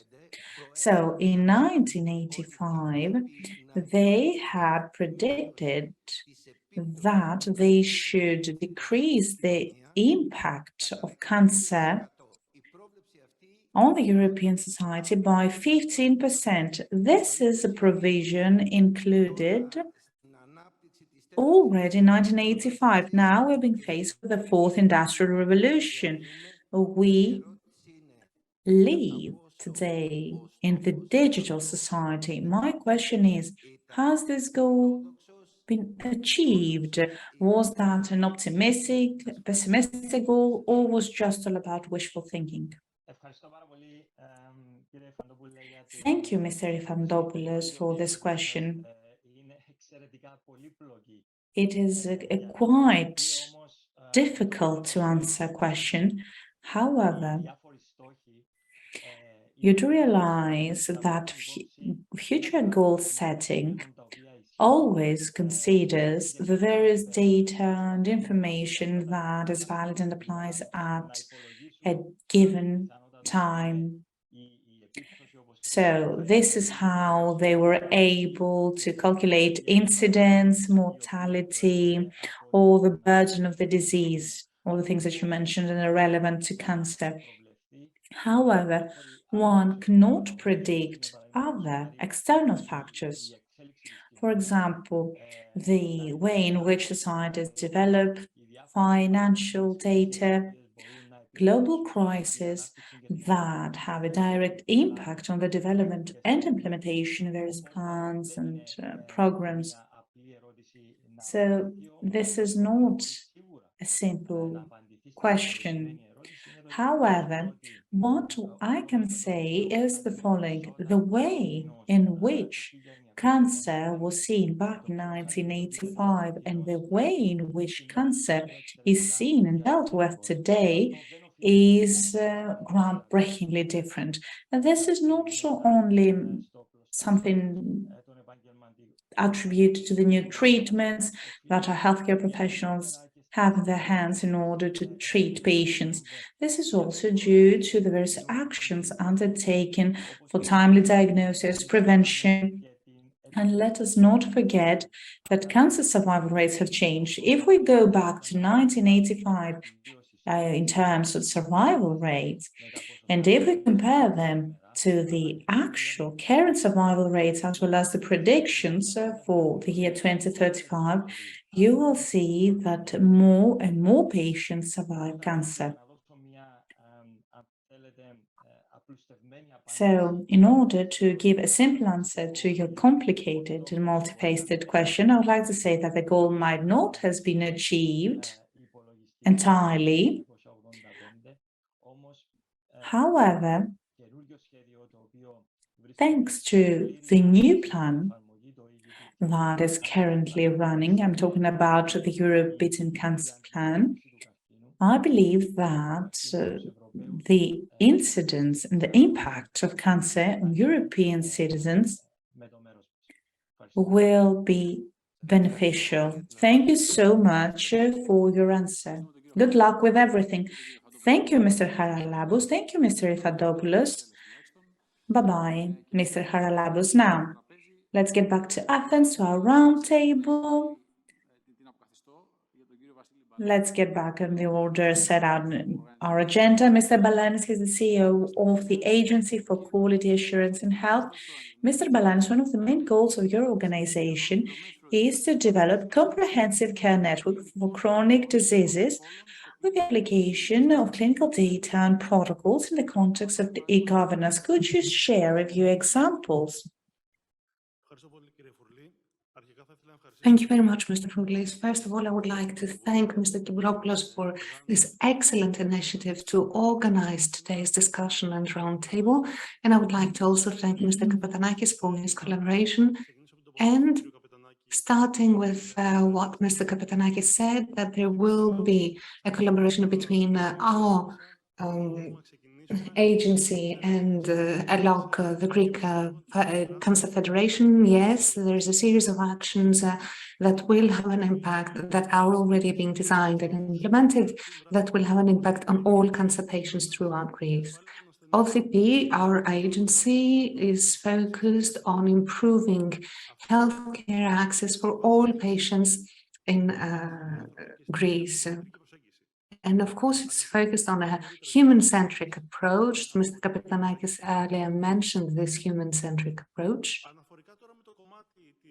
Now, as pertains to assessment of health services, which is something that we run as an agency, we use quality markers and indicators, and we also assess hospitals. And this human-centric approach has led us to undertake two important initiatives. The first one, and here I will go back to what Mr. Papadimitriou said when he mentioned that there is a need for PREMs and PRONs. Greece already participates on the OECD initiative, and with the National Kapodistria University of Athens as another collaborator, we are establishing indicators that trace the experience of patients in our country. And we have also set up a series of programs for the optimization of care, an optimization that takes into consideration the entire perinatal journey, from prevention to diagnosis, early diagnosis, long-term care, in-house care. That was a procedure that was missing in our country. So the holistic approach to such projects is something that our agency is already backing, is already supporting, and we will be expanding in that sector. A very sound example, in-home hospitalization, in-home care of patients. This is something that pertains to chronic patients, cancer patients included. We have exploited, in brackets, the ECOFEN program.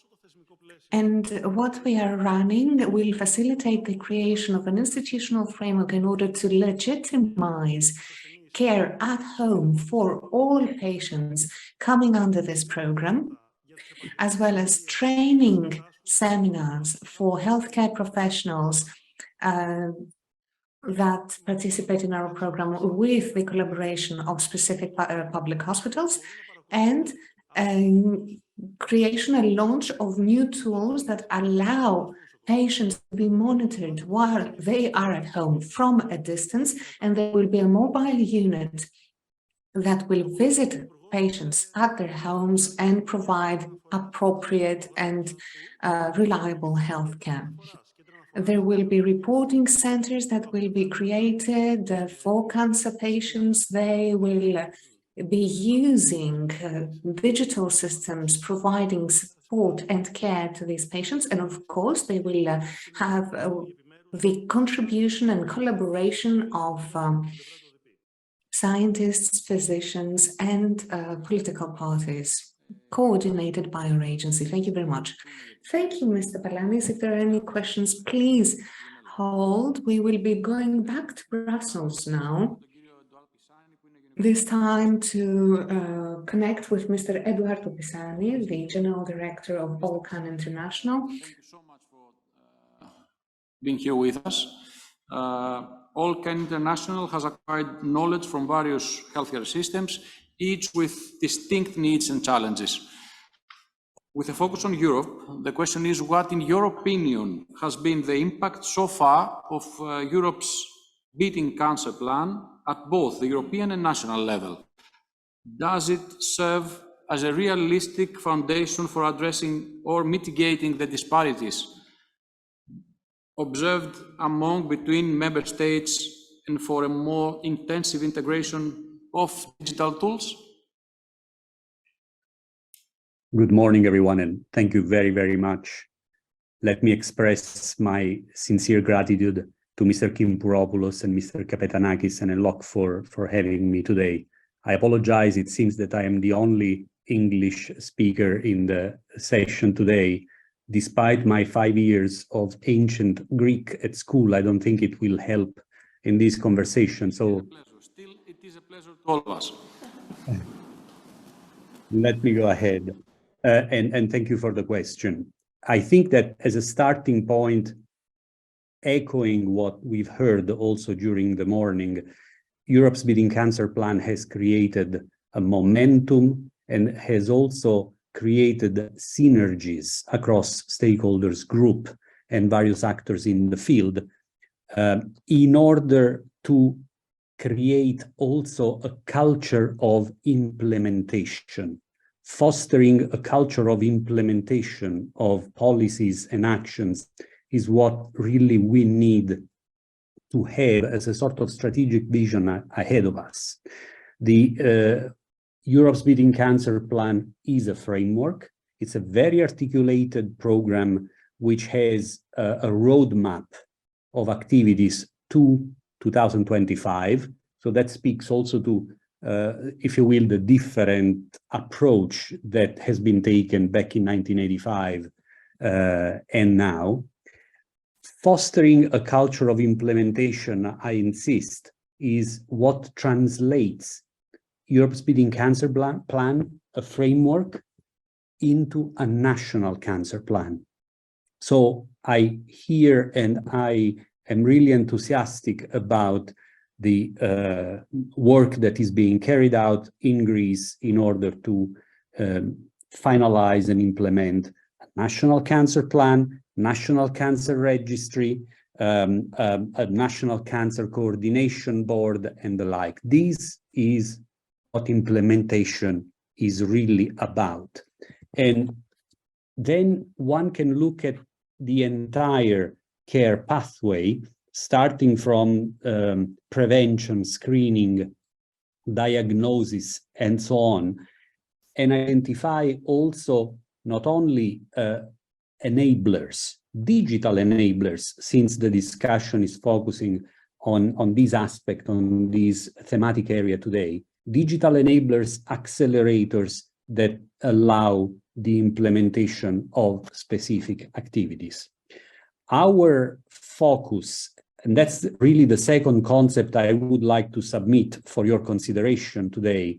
Our focus as an organization, All.Can International, is on efficiency in cancer care. Efficiency really is not an abstract concept, I would say. It is very concrete for all countries in Europe and beyond. It implies allocating the resources which are available and implementing policies for better health outcomes, and making sure that all these activities, interventions, and policies are measurable. Mind you, measurable implies also investing in data, investing in data collection and evidence collection, which is also a clear message that was mentioned earlier in the conversation.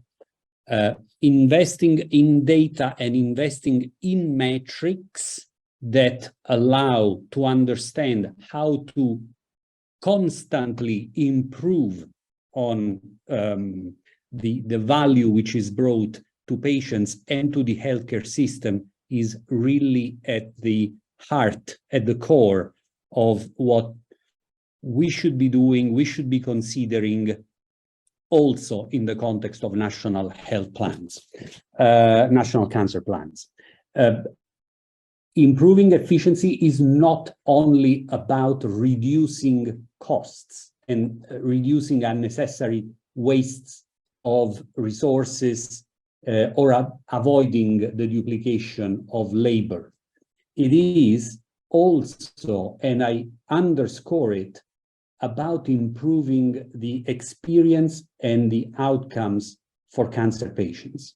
So it's truly a societal approach which connects a clinical strategy, if you will, and also an economic strategy with the life of people affected by cancer.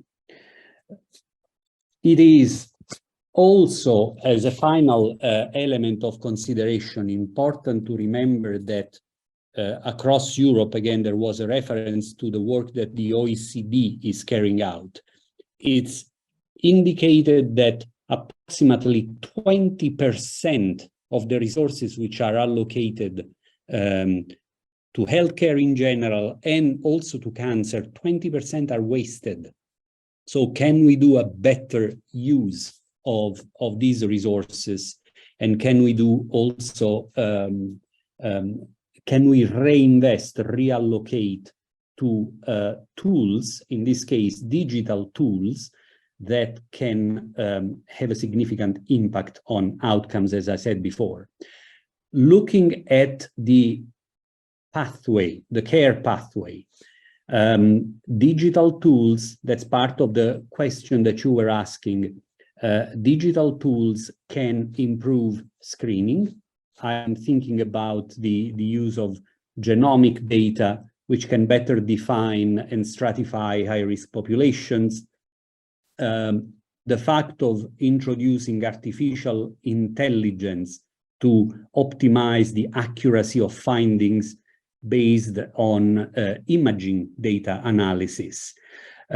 Move on to the diagnosis dimension. Again, artificial intelligence can link data sets which help identify optimal pathways to diagnosis. And so, again, moving on, treatment and care, electronic health records have been mentioned, remote patient monitoring as a follow-up to care has been mentioned. All these can be enabled by digital tools, new technologies. One final word about metrics, measuring what is based on the data that are captured. What is measured, what is not measured, rather, cannot be improved.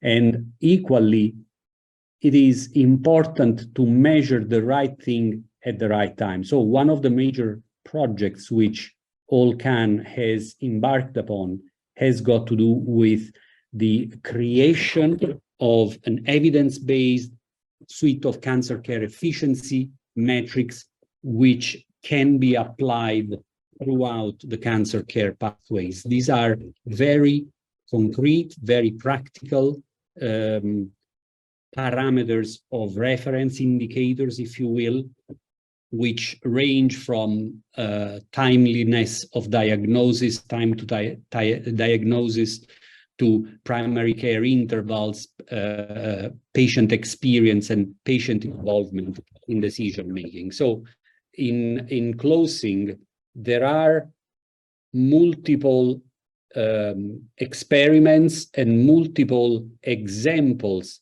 very concrete, very tangible examples of implementation through digital enablers of interventions which improve health outcomes, hence improving efficiency in cancer care.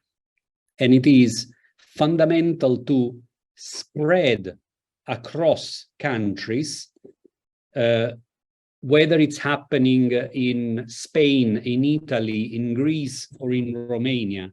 There are opportunities to learn from one another and build what I really would define as an adaptive and learning healthcare system that eventually can enable the better and more equitable use of resources.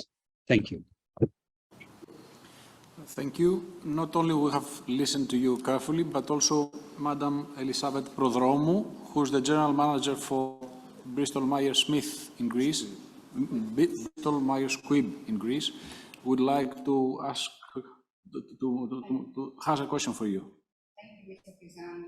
I have a question regarding EU pharma legislation update. We know that... Sorry, can you hear me? Yes.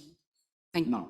EU is in the process of revising the pharma legislation with aiming to decrease the regulatory data protection.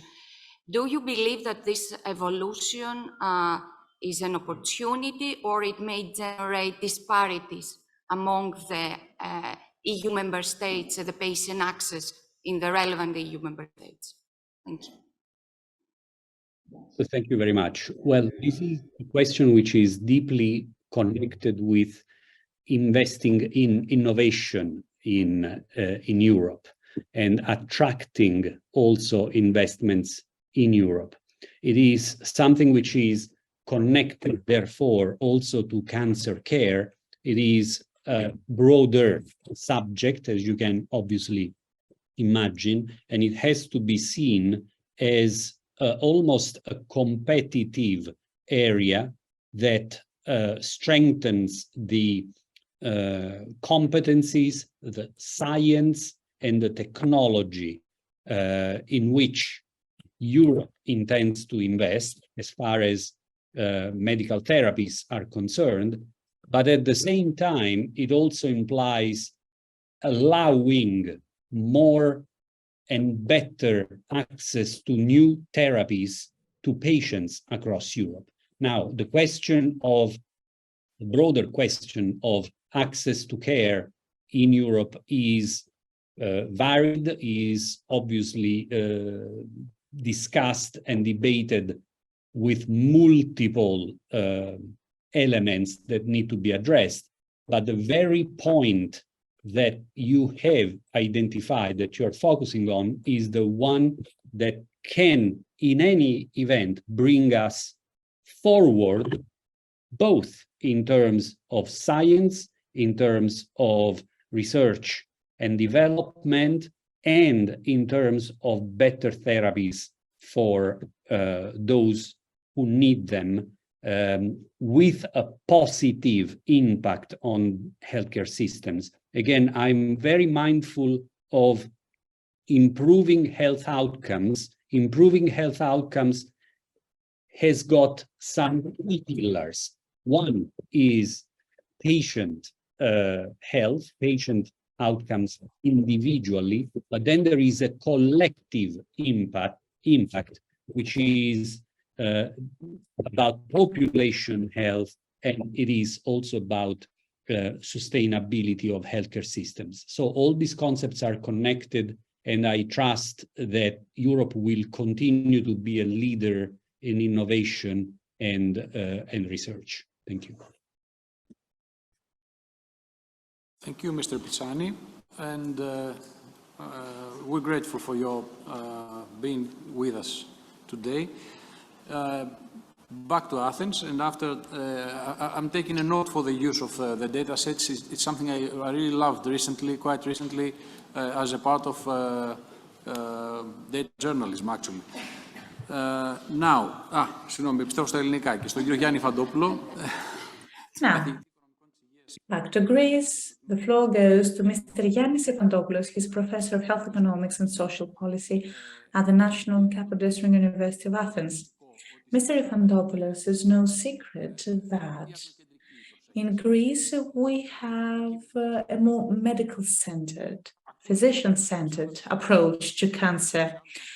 One might think that this cancer care is addressed to wealthier populations and countries. When I'm talking about the quality of life of patients, etc., maybe it's time to make a leap to this direction as well. Thank you, Chair. This gives me an excellent path to move forward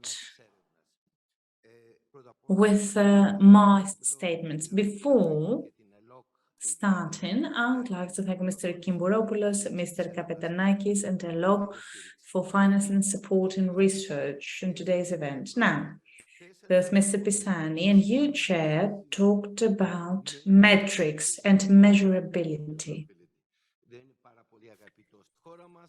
We know that this is not a concept we're quite fond of in our country, but it is important nonetheless. And now, when it comes to measurability, this brings us back to Archimedes, who said that if I can measure things, if I have data in my hands, I can do anything. So I would like to give my own input here and to talk to you about what we have done at the University of Athens in collaboration with All.Can.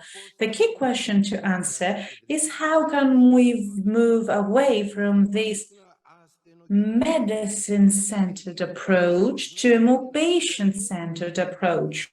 My proposal would be to take a step further from the patient-centered approach. We need to move forward to what Aristotle calls well-being. Can we measure well-being? Actually, do we have such metrics?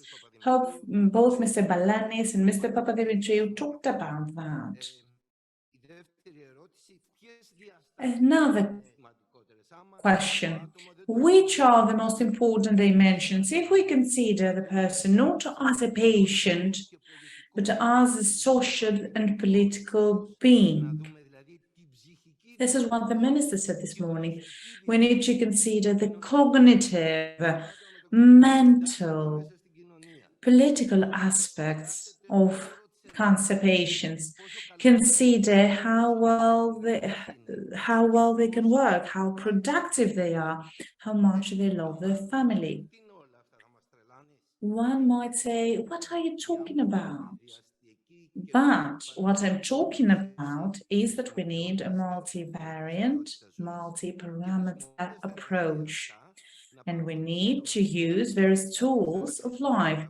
And now, let me move on to say that there are inequalities, too many inequalities in Europe, and they increase and keep increasing. But that's another topic of discussions. If we go back to Rolling Stones and Mick Jagger, when they talked about satisfaction, what is the satisfaction drawn by patients when it comes to their treatment, their access to society, and what is the impact of cancer on their productivity? All those things are quite useful to a log, to the patient associations, etc. All those things are useful to Ms. Bakopoulou, that is focusing on HTA, and we are here to offer for the first time tools that will allow us to measure cancer-related quality of life, so that all HTA assessments can draw on locally, nationally produced and generated data. Mr. Olympius, how can we finance, how can you prove the innovation, how can we finance the health gain, the benefit, the actual benefit from treatment? Those were my introductory remarks. And now allow me to share a few figures. Now, quality of life. Do you have 2 minutes? Only 2 minutes, please. Try to stick to those 2 minutes. 2 minutes, okay, starting now. A research that had been was carried out over 5 years will have to be condensated over 2 minutes. We have 75 million population, 52% of them are cancer patients. So you see, but now we are considering the fact that they have lost 75% of their quality of life. And the tip of the iceberg is stress, anxiety, 20% too much stress, 26% moderate stress, pain, discomfort, and important parameters, 10% pain, 17% discomfort. Other aspects, ability to meet our needs, those things are included in our survey. Feel free to find them and ask that from a log. Inequalities, we know that we have too many inequalities in Greece in terms of financial status. The rich people in the 0 to 100 health meters say that they rank approximately at 80, poor people 48. So you do realize that half the poor people do not have a quality of life. When it comes to education, this gap grows a lot. It is 42% in those who are educated and those who are non-educated. When it comes to unemployed people and retired people, they are severely affected. Who enjoy better quality of life? Civil servants, of course. When it comes to satisfaction from treatment, I have 1 minute, 22 seconds to go. Some comments that are off the microphone and therefore cannot be translated. We have a big percentage of satisfaction from treatment, 65%. This is an answer to all physicians who perform their duty in a conscious way. When it comes to optimism about the future, half of the population is optimistic, the other half is pessimistic. When it comes to the repercussions of cancer, which are the major repercussions that are not being discussed, and this accounts for an important dimension of this topic. 65% said that cancer has severe repercussions on the sex life. A significant amount said that a significant impact on their financial life, economic life, professional life. And last but not least, when it comes to productivity, when it comes to work absenteeism, those who suffer from cancer are absent from work at a percentage of 40%, and the productivity of those who still work drops by 40%.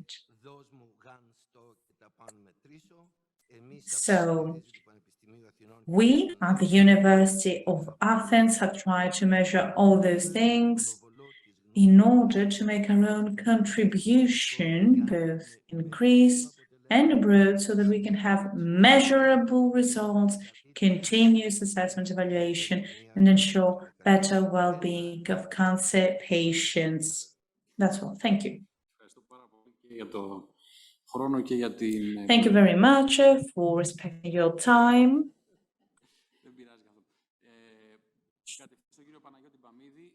Moving straight to Mr. Bamiri's kind reminder, try not to overcome your time window because we are already lagging behind. Mr. Bamiris is Professor of Medical Physics and Information Technology in the Aristotelian University of Thessaloniki. I apologize for saying Athens at first when it comes to the university, but I was still hung up on the data sets. But we are here to discuss digital technology. What does it mean, digital technology in healthcare, in cancer care? What is the meaning of AI in cancer care? And can those two be implemented in the country where we live? If we didn't have Mr. Pierakakis, we would still have duty stamps. Thank you very much for your question. Thank you, Mr. Kiburopoulos and Mr. Kapatanakis, for this honorary invitation to participate to this roundtable. Mr. Efadopoulos, a dear friend and colleague, truly set the path for me. He spoke of well-being and how can we measure that. And following this up, I asked him, could we measure it digitally? Could we look at aspects of quality of life in a measurable way? The answer is yes. We've got technologies at hand that allow us to do that. We collect data, we do, our patients do. We've got sensors that are either part of our smartphone or some other smart gadget. And nowadays, there are many tools that allow us to self-report whether we are sad, happy, stressed out, joyous.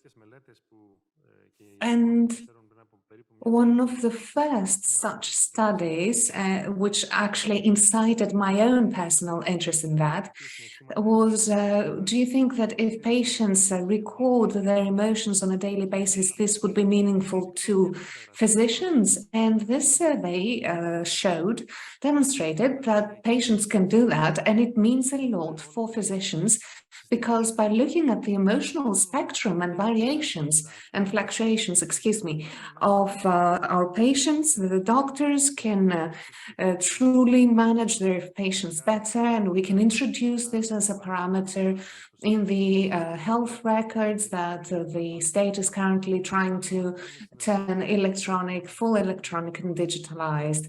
This is what we want to check in the framework of cancer. We want to create digital biomarkers for fragility, for frail people, so people who are not yet patients.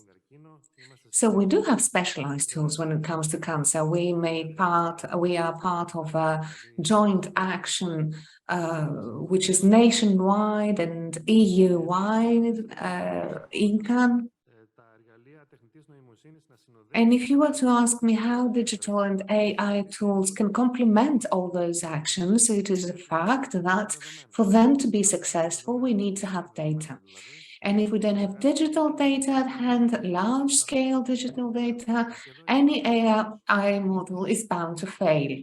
Unfortunately, at this, Greece is lagging behind compared to other EU member states and other developed countries. We don't have sufficient digital data, and if we try to implement patterns and models that have been created in other countries, such as the US or the UK, they would not be successful in our country.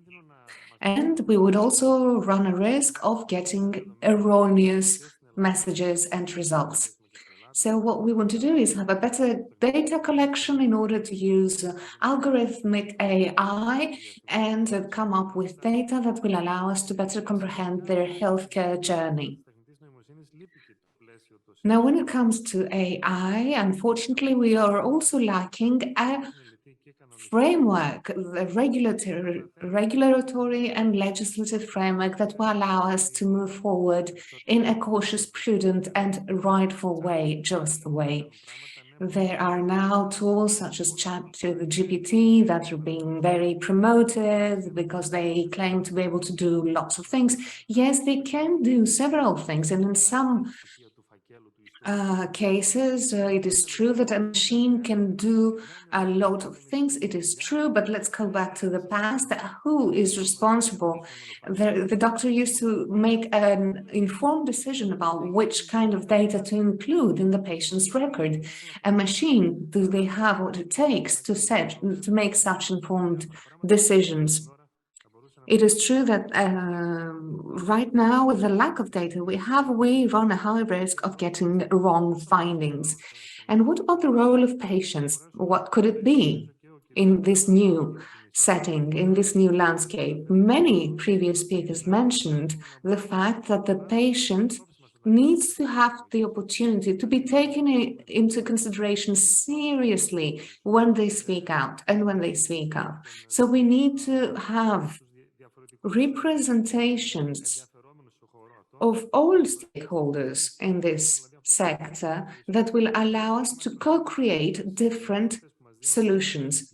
And this opportunity that allows us to utilize new models like live hubs, live workshops, in order to come up with strong, robust solutions that will be efficient. And with All.Can, we are currently running a small program, which is called All.Can. And it's the first live workshop that includes cancer patients in Europe. And we've also launched the oncology-focused living labs, which is something that we launched during the era of the pandemic that helps us in our effort to create activity, to set the ground for activity within this community, including the industrial aspect of the sector. And in closing, we need to train patients. We know about the need to train patients, and digital tools can help us train patients in order to achieve the best possible quality of life in their daily living. And we have been assigned by the European Commission to create a platform that will move hand in hand with our patients throughout their journey. And I believe that in a year's time, this will be ready. In closing, a very important aspect, being a part of the medical faculty of the Aristotle University of Thessaloniki, we hope that the digital tools will be providing us with new digital opportunities. We need to have, however, the opportunities to get to know, to become informed, to become familiar with all new digital technologies and tools. We have other tools at hand, such as AI, such as virtual reality, that will allow these two can help us better approach the patient's journey and the healthcare journey, and all this needs to be taken into consideration jointly. We cannot go back to the traditional conservative training methods of the past. Thank you very much. I'd like to thank Professor Bamidis.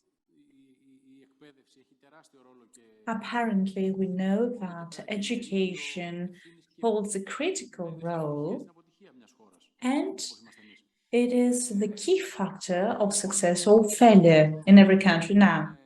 In order not to waste more time and try to win back some of the time we lost somewhere throughout the way, we move forward with the third session. We talked about where we're standing today, the European strategy, the national strategy that's being drafted. We have already talked about digital technologies and how they should be integrated in health. And now, let's see, what does health technology mean in Greece today? Or in the imminent future, what does technology innovation in the field of drugs mean? This is something that can make the difference, but is rather expensive and costly. Now, I would like to give the floor to Mr. Aris Angelis, the Secretary General of Strategic Planning of the Ministry of Health. The Ministry has announced the drafting of a new policy. So, Mr. Angelis, we would like to know which are the components of this new policy in terms of cancer care, especially in the hospital setting, because this is where cancer care is being provided mainly in Greece. Hello, everyone. I would also like to thank Mr. Kimburopoulos for this invitation. I won't bore you too many details. I will try to talk about various issues. I have been writing down many things since this morning. I had planned on discussing about something else, but throughout the day, I thought that it would be most useful to provide a textbook of answers about cancer care. When we talk about the new drugs policy, you do realize that we try to find the right compromise between the public health opportunities and the industrial policy. This means that we need to bring forward certain fundamental principles: transparency, justice, predictability, and it also requires to be clear as to the goals of the national pharma policy. Direct and equal access to innovative treatments and drugs, the ROI and efficacy of the healthcare system, attracting new investments, boosting investments in those fields, as well as boosting the competitiveness of the sector. This has to do with the textbook cancer mentioned before about pharma policy. Now, cancer. As you all know, cancer has a certain epidemiology. Over the past years, its incidence increases. According to the European Cancer Information System, say that there was a 3% increase of cancer cases in 2022, a 32% increase, and an increase of deaths by 2.4%. This means that we had 1.3 million deaths in Europe. We know that we have too many new treatments entering the market: cell and gene therapies, immunotherapies, other therapies that are not that innovative. So we have a difficult equation to solve and address.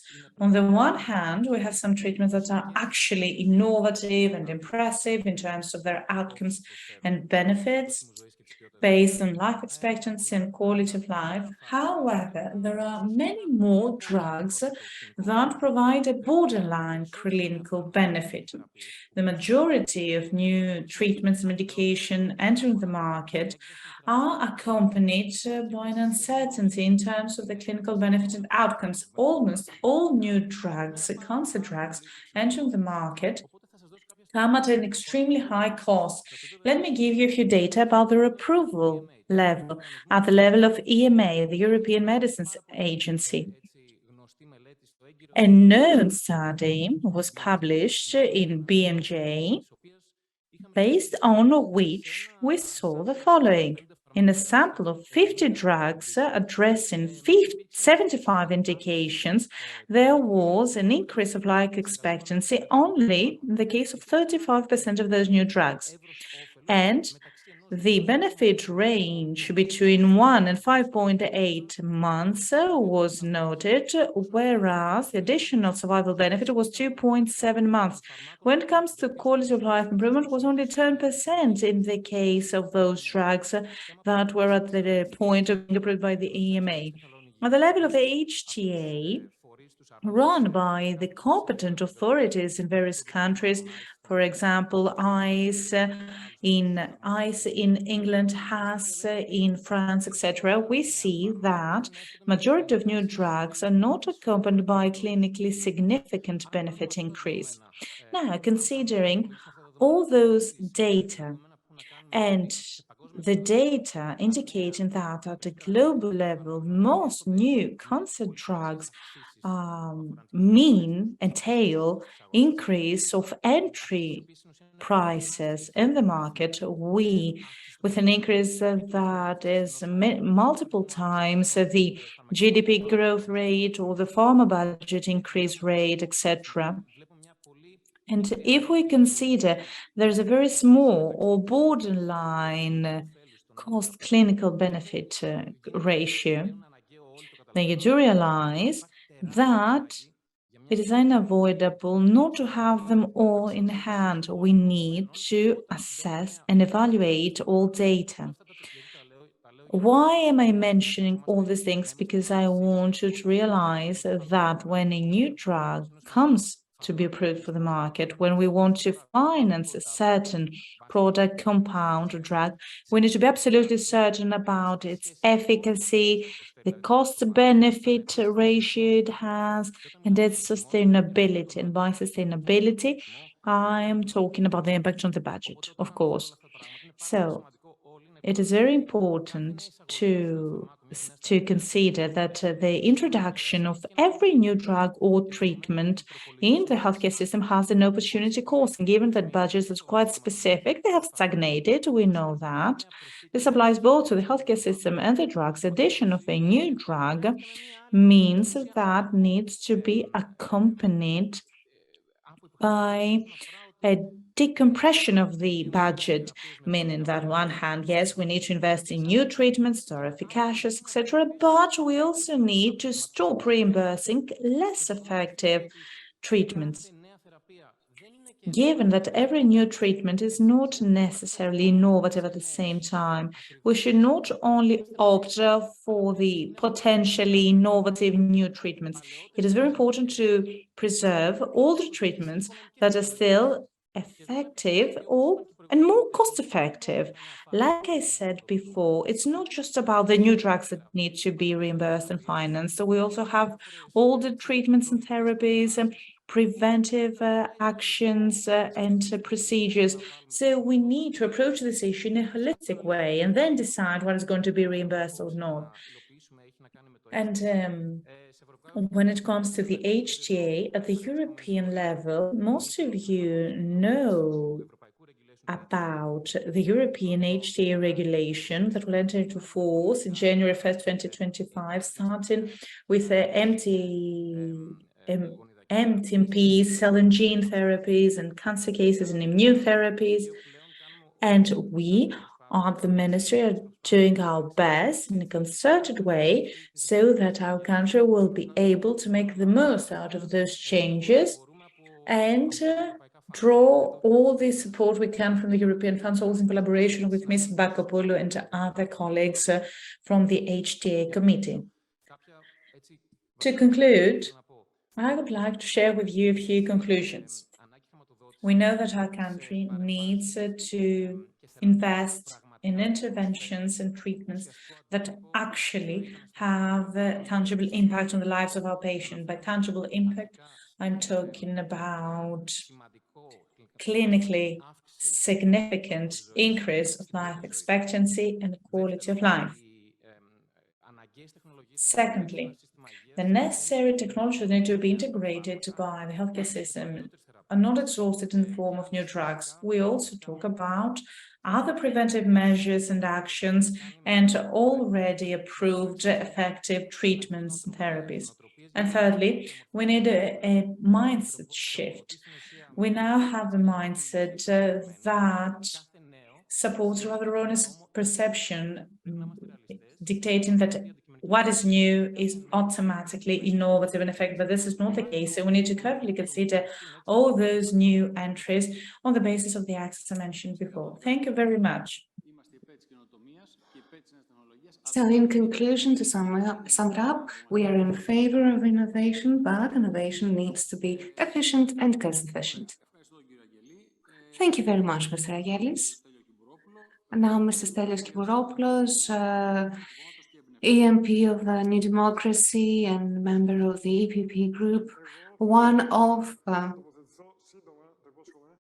the most important instigators of today's discussion.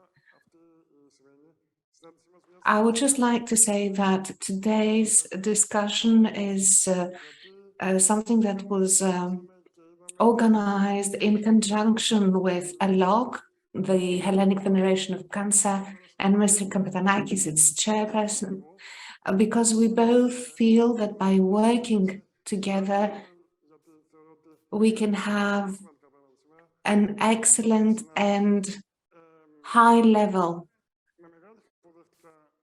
meeting. And it was a great pleasure for me to enter this collaboration. And it was said repeatedly today that we need to look into the planning and make our approach more person-centered And it is true that we can do so. We have digital technology providing us with the tools that will allow patients to understand how they came to become cancer patients. And I am so glad to hear you introducing the mental health and psychological dimensions, because I believe that in the future it will be proven beyond doubt that it is an important, even though dystopic, factor when it comes to cancer growth. Now we've got data based real evidence that will soon allow us to understand each step of that leads our patients to cancer. And if we want to create a policy for the patients, then we definitely need to acknowledge and put pressure on patient associations to provide us with assessments, not just the hospital assessments, but also assessments made by the patients themselves that will be considered as scientific evidence as well. And I know that the European pharmaceutical policy is going to be reviewed. I believe this is going to be an important step if it includes a better representation of the patients.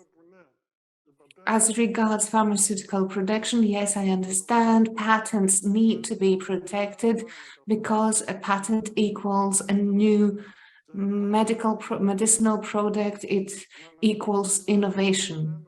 And if we are to create a European Union that is truly pioneering, leading developments and not just waiting for the patients of other countries to be administered with new drugs and base itself on those findings, then we also need to safeguard patents, pharmaceutical patents, especially in the level of the European Parliament.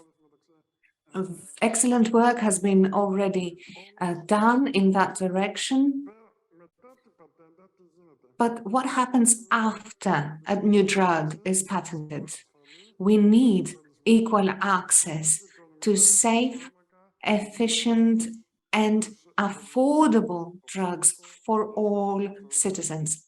A drug, a medicinal product should be considered a right. So how do we get from a patent to something that is helpful to all citizens? And this legislation, which is of the utmost importance, I'm not sure when this new legislation will be finalized, when it will begin, when it will enter into force. However, it does not impact only cancer patients, but also rare disease patients. And that's something we also need to consider. It's very important. And the use of new technology, of new technologies and tools will allow all these different aspects to merge together and create an even more efficient, even more helpful EMA. We need to support and strengthen the EMA so that it has a regulatory and regulated support and role when it comes to new drug patents. So we need to strengthen the EMA, its role and jurisdiction. And let me conclude by saying that clinical trials need to take place in Europe, in the EU, in Greece. In Greece, unfortunately, we don't have so many clinical trials, and I think this is sad, but we should try to invest in increasing them in order to create a stable environment that will bring forth and attract all the more and more investments. Thank you very much.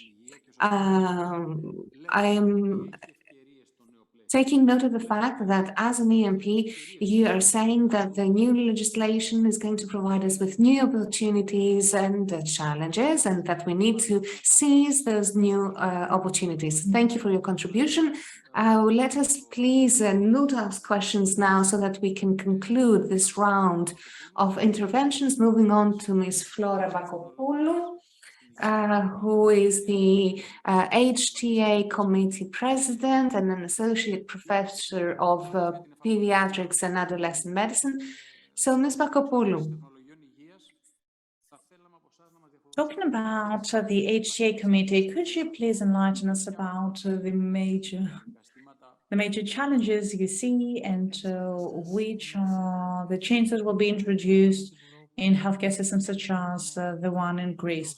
First of all, I would like to thank Mr. Kimbouropoulos and Mr. Kapitsanakis. We know that cancer drugs are a priority in the new European regulation that will enter into force as of January 1st, 2025. Now we're in the preparatory phase in 4 axes of collaboration, joint clinical assessments, joint consultations, and the development of a new methodology for the assessment of those technologies in the European Union. Those works will be approved by member states through the coordination team that consists of representatives of HTA authorities, and this coordination team will approve treatments and advanced therapies. And as of 2030, all the rest are drugs and medical devices. And this means that clinical assessment process for health technology will start, something that will improve access of patients to innovative drugs and other technology products. This will alleviate the red tape burden and will provide better data. It will benefit all stakeholders through the creation of an official negotiation and general dialogue. It will also boost cross-border collaboration and competitiveness at the level of the European Union. At this point, I would like to say that according to the HTA regulation, a clinical assessment will be run at a central level. This means that the financial assessment will not run centrally. At a central level, the relevant clinical efficacy, meaning the clinical added value and health technology, will run centrally. Comparison with other treatments also will be run centrally. No conclusions will be drawn, and the national HTA authorities will be competent to draw conclusions regarding the added clinical value of the health technology for the national healthcare system, as well as about the pricing, reimbursement, and other ethical issues that are relevant to this health technology. Therefore, this framework needs to be harmonized in order to be relevant not only to the centrally evaluated and assessed drugs and medical devices, but also for the drugs and medical devices that will undergo this assessment at a national level. Our framework needs to be harmonized in order to have identical processes running in parallel without seeing significant differences between the technologies that are being assessed centrally and those that are being assessed at a national level. Like the Secretary General said before, we expect that the implementation of this regulation will ensure the timely and equal access of patients to those treatments, predictability, justice, transparency, always with the involvement and contribution of other stakeholders, and gradual implementation focusing on the first 3 years, the new cancer treatments. Thank you so much. And now, let's give the floor to the industry. Ms. Elisaveta Dromo is the General Manager of Bristol Myers Squibb in Greece. Ms. Prodromo, we have already heard by the previous speakers that despite of financial problems, innovation reaches Greece in a way. You know that this is the one side of the story because we don't know how it will get here when we are still being faced with limited budget, etc. However, we know that this is a year-long problem, a persisting problem. Could you please share with us your perspectives about what changes maybe our drug policy needs in order to facilitate this process? Well, I'm optimistic in general. Before answering, I would like to thank Mr. Kimbouropoulos and Mr. Kapetsanakis. And I would like to talk about this challenge by saying that cancer is the most frequent cause of death following cardiovascular diseases. And this is a problem that needs to be addressed. Which are the opportunities for our country? We have already heard many things about screening. We can target specific populations that will allow us either to reduce mortality rates or improve the diagnosis process. Innovation has already been discussed.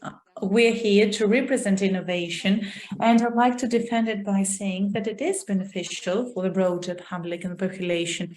And this is why I would like to congratulate the government that would like to introduce a new pharma policy that will allow us to better regulate all these issues. I listened to what Mr. Ageli said before about the introduction of new treatments and the burden they entail for the healthcare system.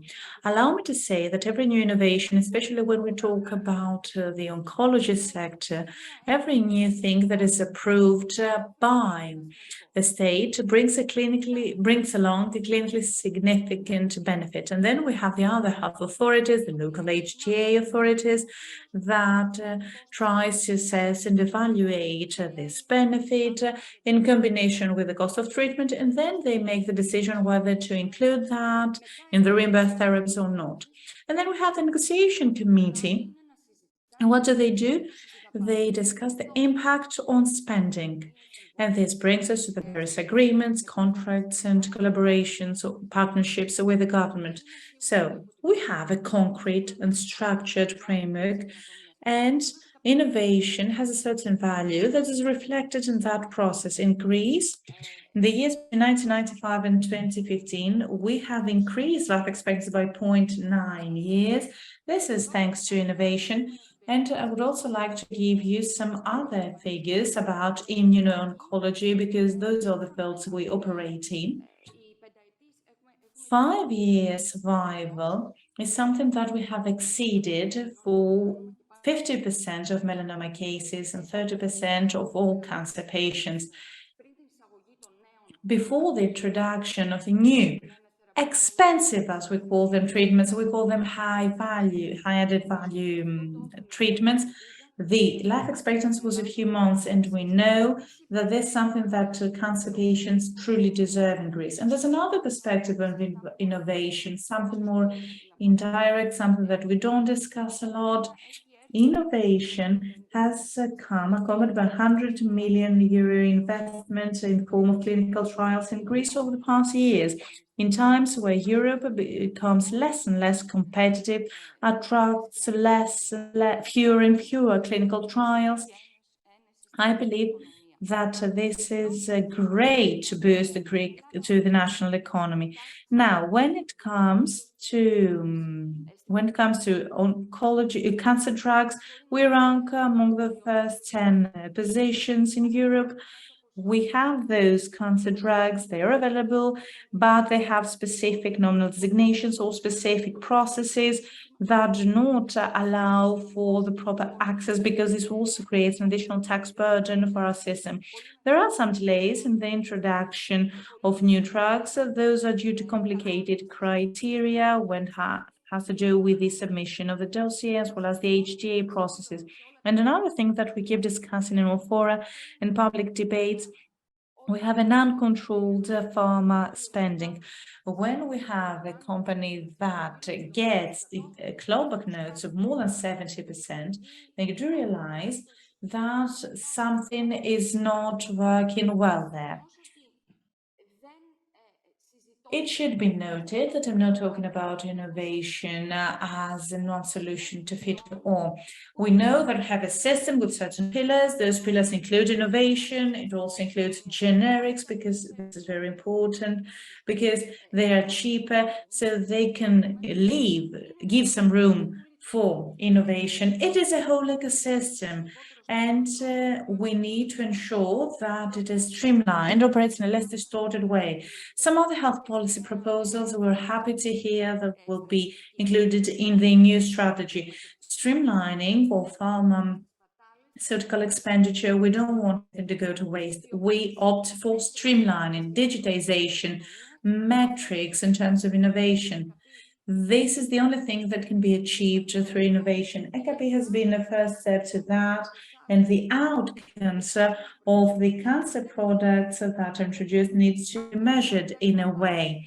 If they are measured, then we will know what we spent, where it is being spent, whether it is spent well or not. Of course, we congratulate the various initiatives about health policy. We will be there to participate. The All.Can initiatives, Mr. Thanasakis talked about financing through differential taxation. We have already talked about biomarker testing. Of course, we can contribute with that. And I'd like to conclude by saying that Europe is changing. We have seen that with the review of the European legislation. We need to hop on board this vehicle of change to the benefit of our patients. Thank you very much. Thank you, Ms. Prodromo. And I believe that the organizers have considered very well the roster of panel of speakers, and this is why we have all those wonderful speakers with us. Mr. Bozix has the floor now. Personally, as a journalist, I'm very glad because I see that we have innovation, drugs, and the health care system, sustainability, on the other hand, are all gathered in the same round table. Now, Mr. Bozix, what's your perspective on that?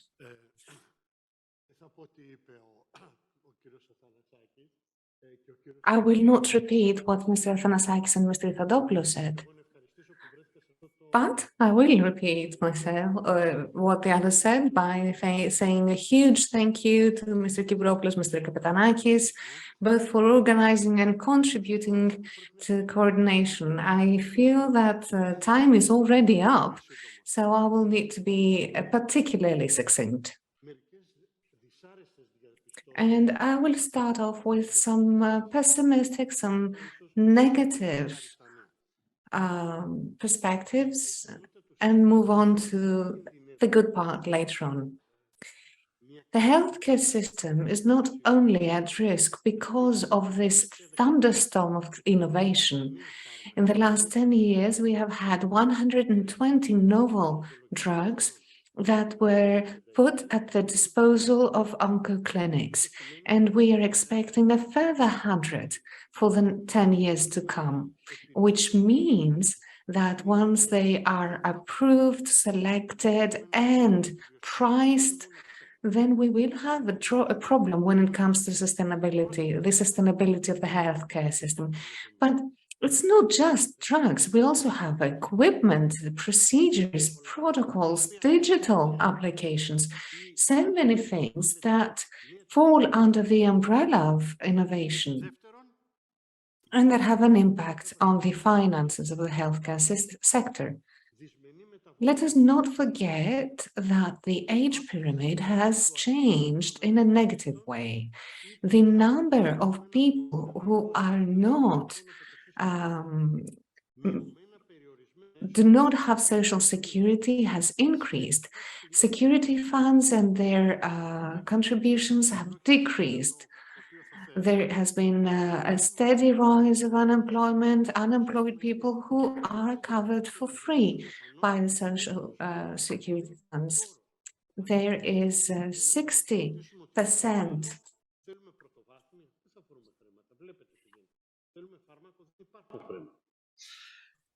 of this contribution that falls on hospitals. And there's also a large number of problems within hospitals that lead at least 1/3 of our patients to seek hospitalization abroad. Yesterday, I read a title that impressed me because it said, "No data, no health." I loved it. I believe that this showcases very accurately the need of data that we have in order to be able to manage all that is coming in the near future. My esteemed colleagues and fellow speakers have mentioned many challenges, and they have mentioned a few solutions. Yes, we do need an increase in investments, but they need to be targeted. Yes, we do need prevention measures, awareness raising, and patient information measures as well. The new technologies, the innovations are not necessarily the most efficient, are not necessarily the ones that procure the greatest added value. So we need new negotiation models and reimbursement models for novel technologies so that they are controlled by the regulatory authorities of each and every member state. We want subsidies directed to the added value of a new drug in the healthcare system, because added value by a new drug means a reduced cost in another area. And this discount of another cost, of another value, is not taken into consideration when budgeting health. There are European programs that are already in the stage of calls for tenders, or that are already announced in the sector of health, and that will be streamlined and harmonized. But we all know that this will take a minimum of 5 years to happen and to be implemented. This is what history teaches us. A lot has been said. Let me just conclude by narrowing in on assessment and quality assessment. For more than 10 years, we've been focusing on expenditure. And despite 10 years worth of discussions, we have not come up with a solution on how we should move forward, although it's quite simple: expenditure, cost, euro. When we're discussing quality, think, what is it that you are expecting to get back? What do we expect when we get quality, when we get added value, thanks to a new technology? It's extremely difficult to pinpoint and to define, because this added value, this quality means something different to each and every beneficiary. Thank you. Thank you, Mr. Athanasakis. We come back to the €1 million question?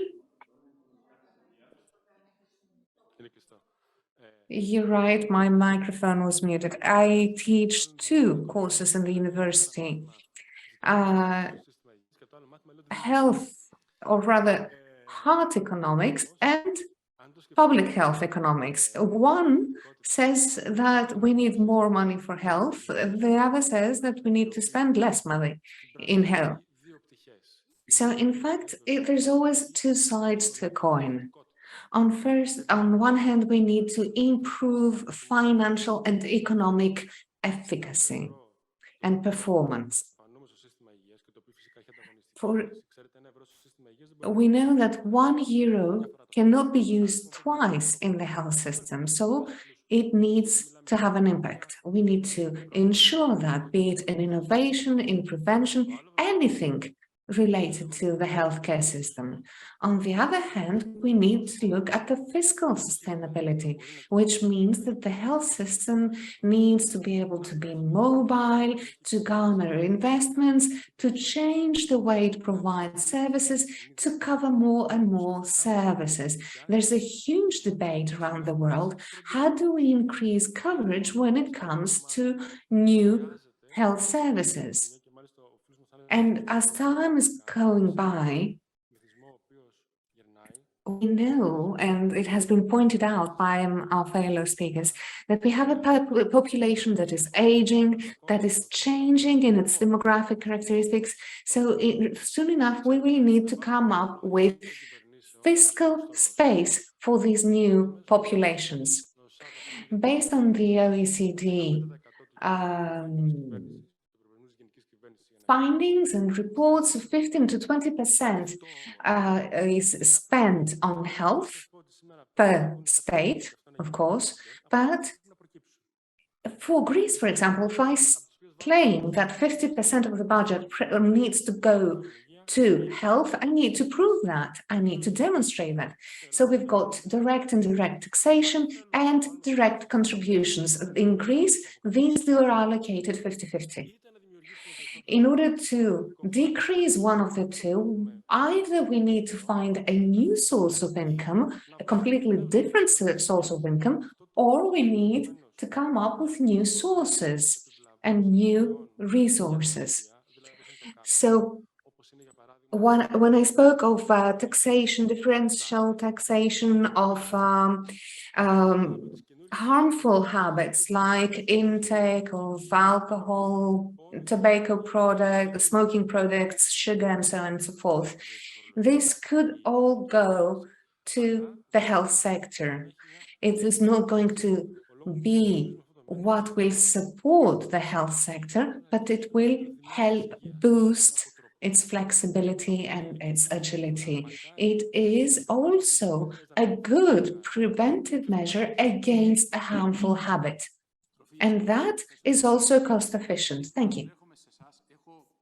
Thank you very much. Now, Mr. Rifandopoulos, but before asking you my question, if you have any questions, feel free to ask them out. I would like to give the floor to Ms. Houzi, the president of the Hematology Society, for a very brief statement. The statements of the microphone for the time being. I would like to thank for this initiative, Mr. Kapetanakis and Mr. Kimbouropoulos. I don't think I have anything different to add. I would just like to underpin and highlight the importance of biomarkers, given that patients with hematology malignancies account for a significant percentage of all cancer patients, 15% approximately of all cancer patients, and they have some special or rather different needs compared to solid tumor patients. There is a rather broad group of biomarkers that is absolutely necessary for diagnosis and monitoring of the treatment, and this is extremely important. I would like to build on what Ms. Saridaki said before. When we talk about cancer, we should also consider patients with hematology cancers, not just patients suffering from a solid tumor. I believe that if we all join our forces and we raise our voices collectively, maybe we'll be able to achieve something. Over the past 10 years, we have been struggling to have those biomarkers approved and reimbursed. And for the time being, this has not been achieved. I believe that now the conditions are more mature, and I'm hopeful that we will get to the optimal results shortly, or rather, at least as soon as possible. And I would also like to say that, apart from what Ms. Saridaki said before, our society also covers the cost of certain biomarkers to our patients, and the pharma industry has been on our side for many years now in this effort. Thank you very much, Ms. Houzi. You're a hematologist, among others, and also president of your society. Mr. Rifadopoulos, I apologize. Well, I will be very brief, and I would like to say that the concept of prevention has been extensively discussed today, starting from the Minister, the Secretary General, you, and so on and so forth. You talked about the concept of comparing Greece to other countries. So, if we run this benchmarking of the European average and the Greek average, we see two things in terms of prevention. The first thing has to do that the European Union spends 0.4% of GDP on prevention. Greece spends 4 times less, 0.1% of GDP. That's the first remark. Second remark, because we looked into trends since 1960 until 2022, and we see that Greece, rather than achieving this convergence, is rather on the divergence extreme. We are Europeans, you are part of the European Union, but on the other hand, we prefer to be called Southern Europeans. And at the end of the day, we see that in the case of the Balkan populations converge intensely in the pro-European. We are in the opposite trend. Now, the intention of the state is to revert this declining trend and create investment programs and use the right tools. Thank you, Professor. I would like to thank you all for the time and your participation. We will stick to what is positive, meaning the spirit of collaboration. There are difficulties. We have new tools and weapons available. We have technology that can give us numerous solutions. And of course, the fact that we're able to discuss and disagree respectfully is another advantage. Again, I'd like to thank Mr. Kapetanakis and Mr. Kiburopoulos for gathering us all around the same table. And of course, I commit myself to this cause. Thank you all for joining us today.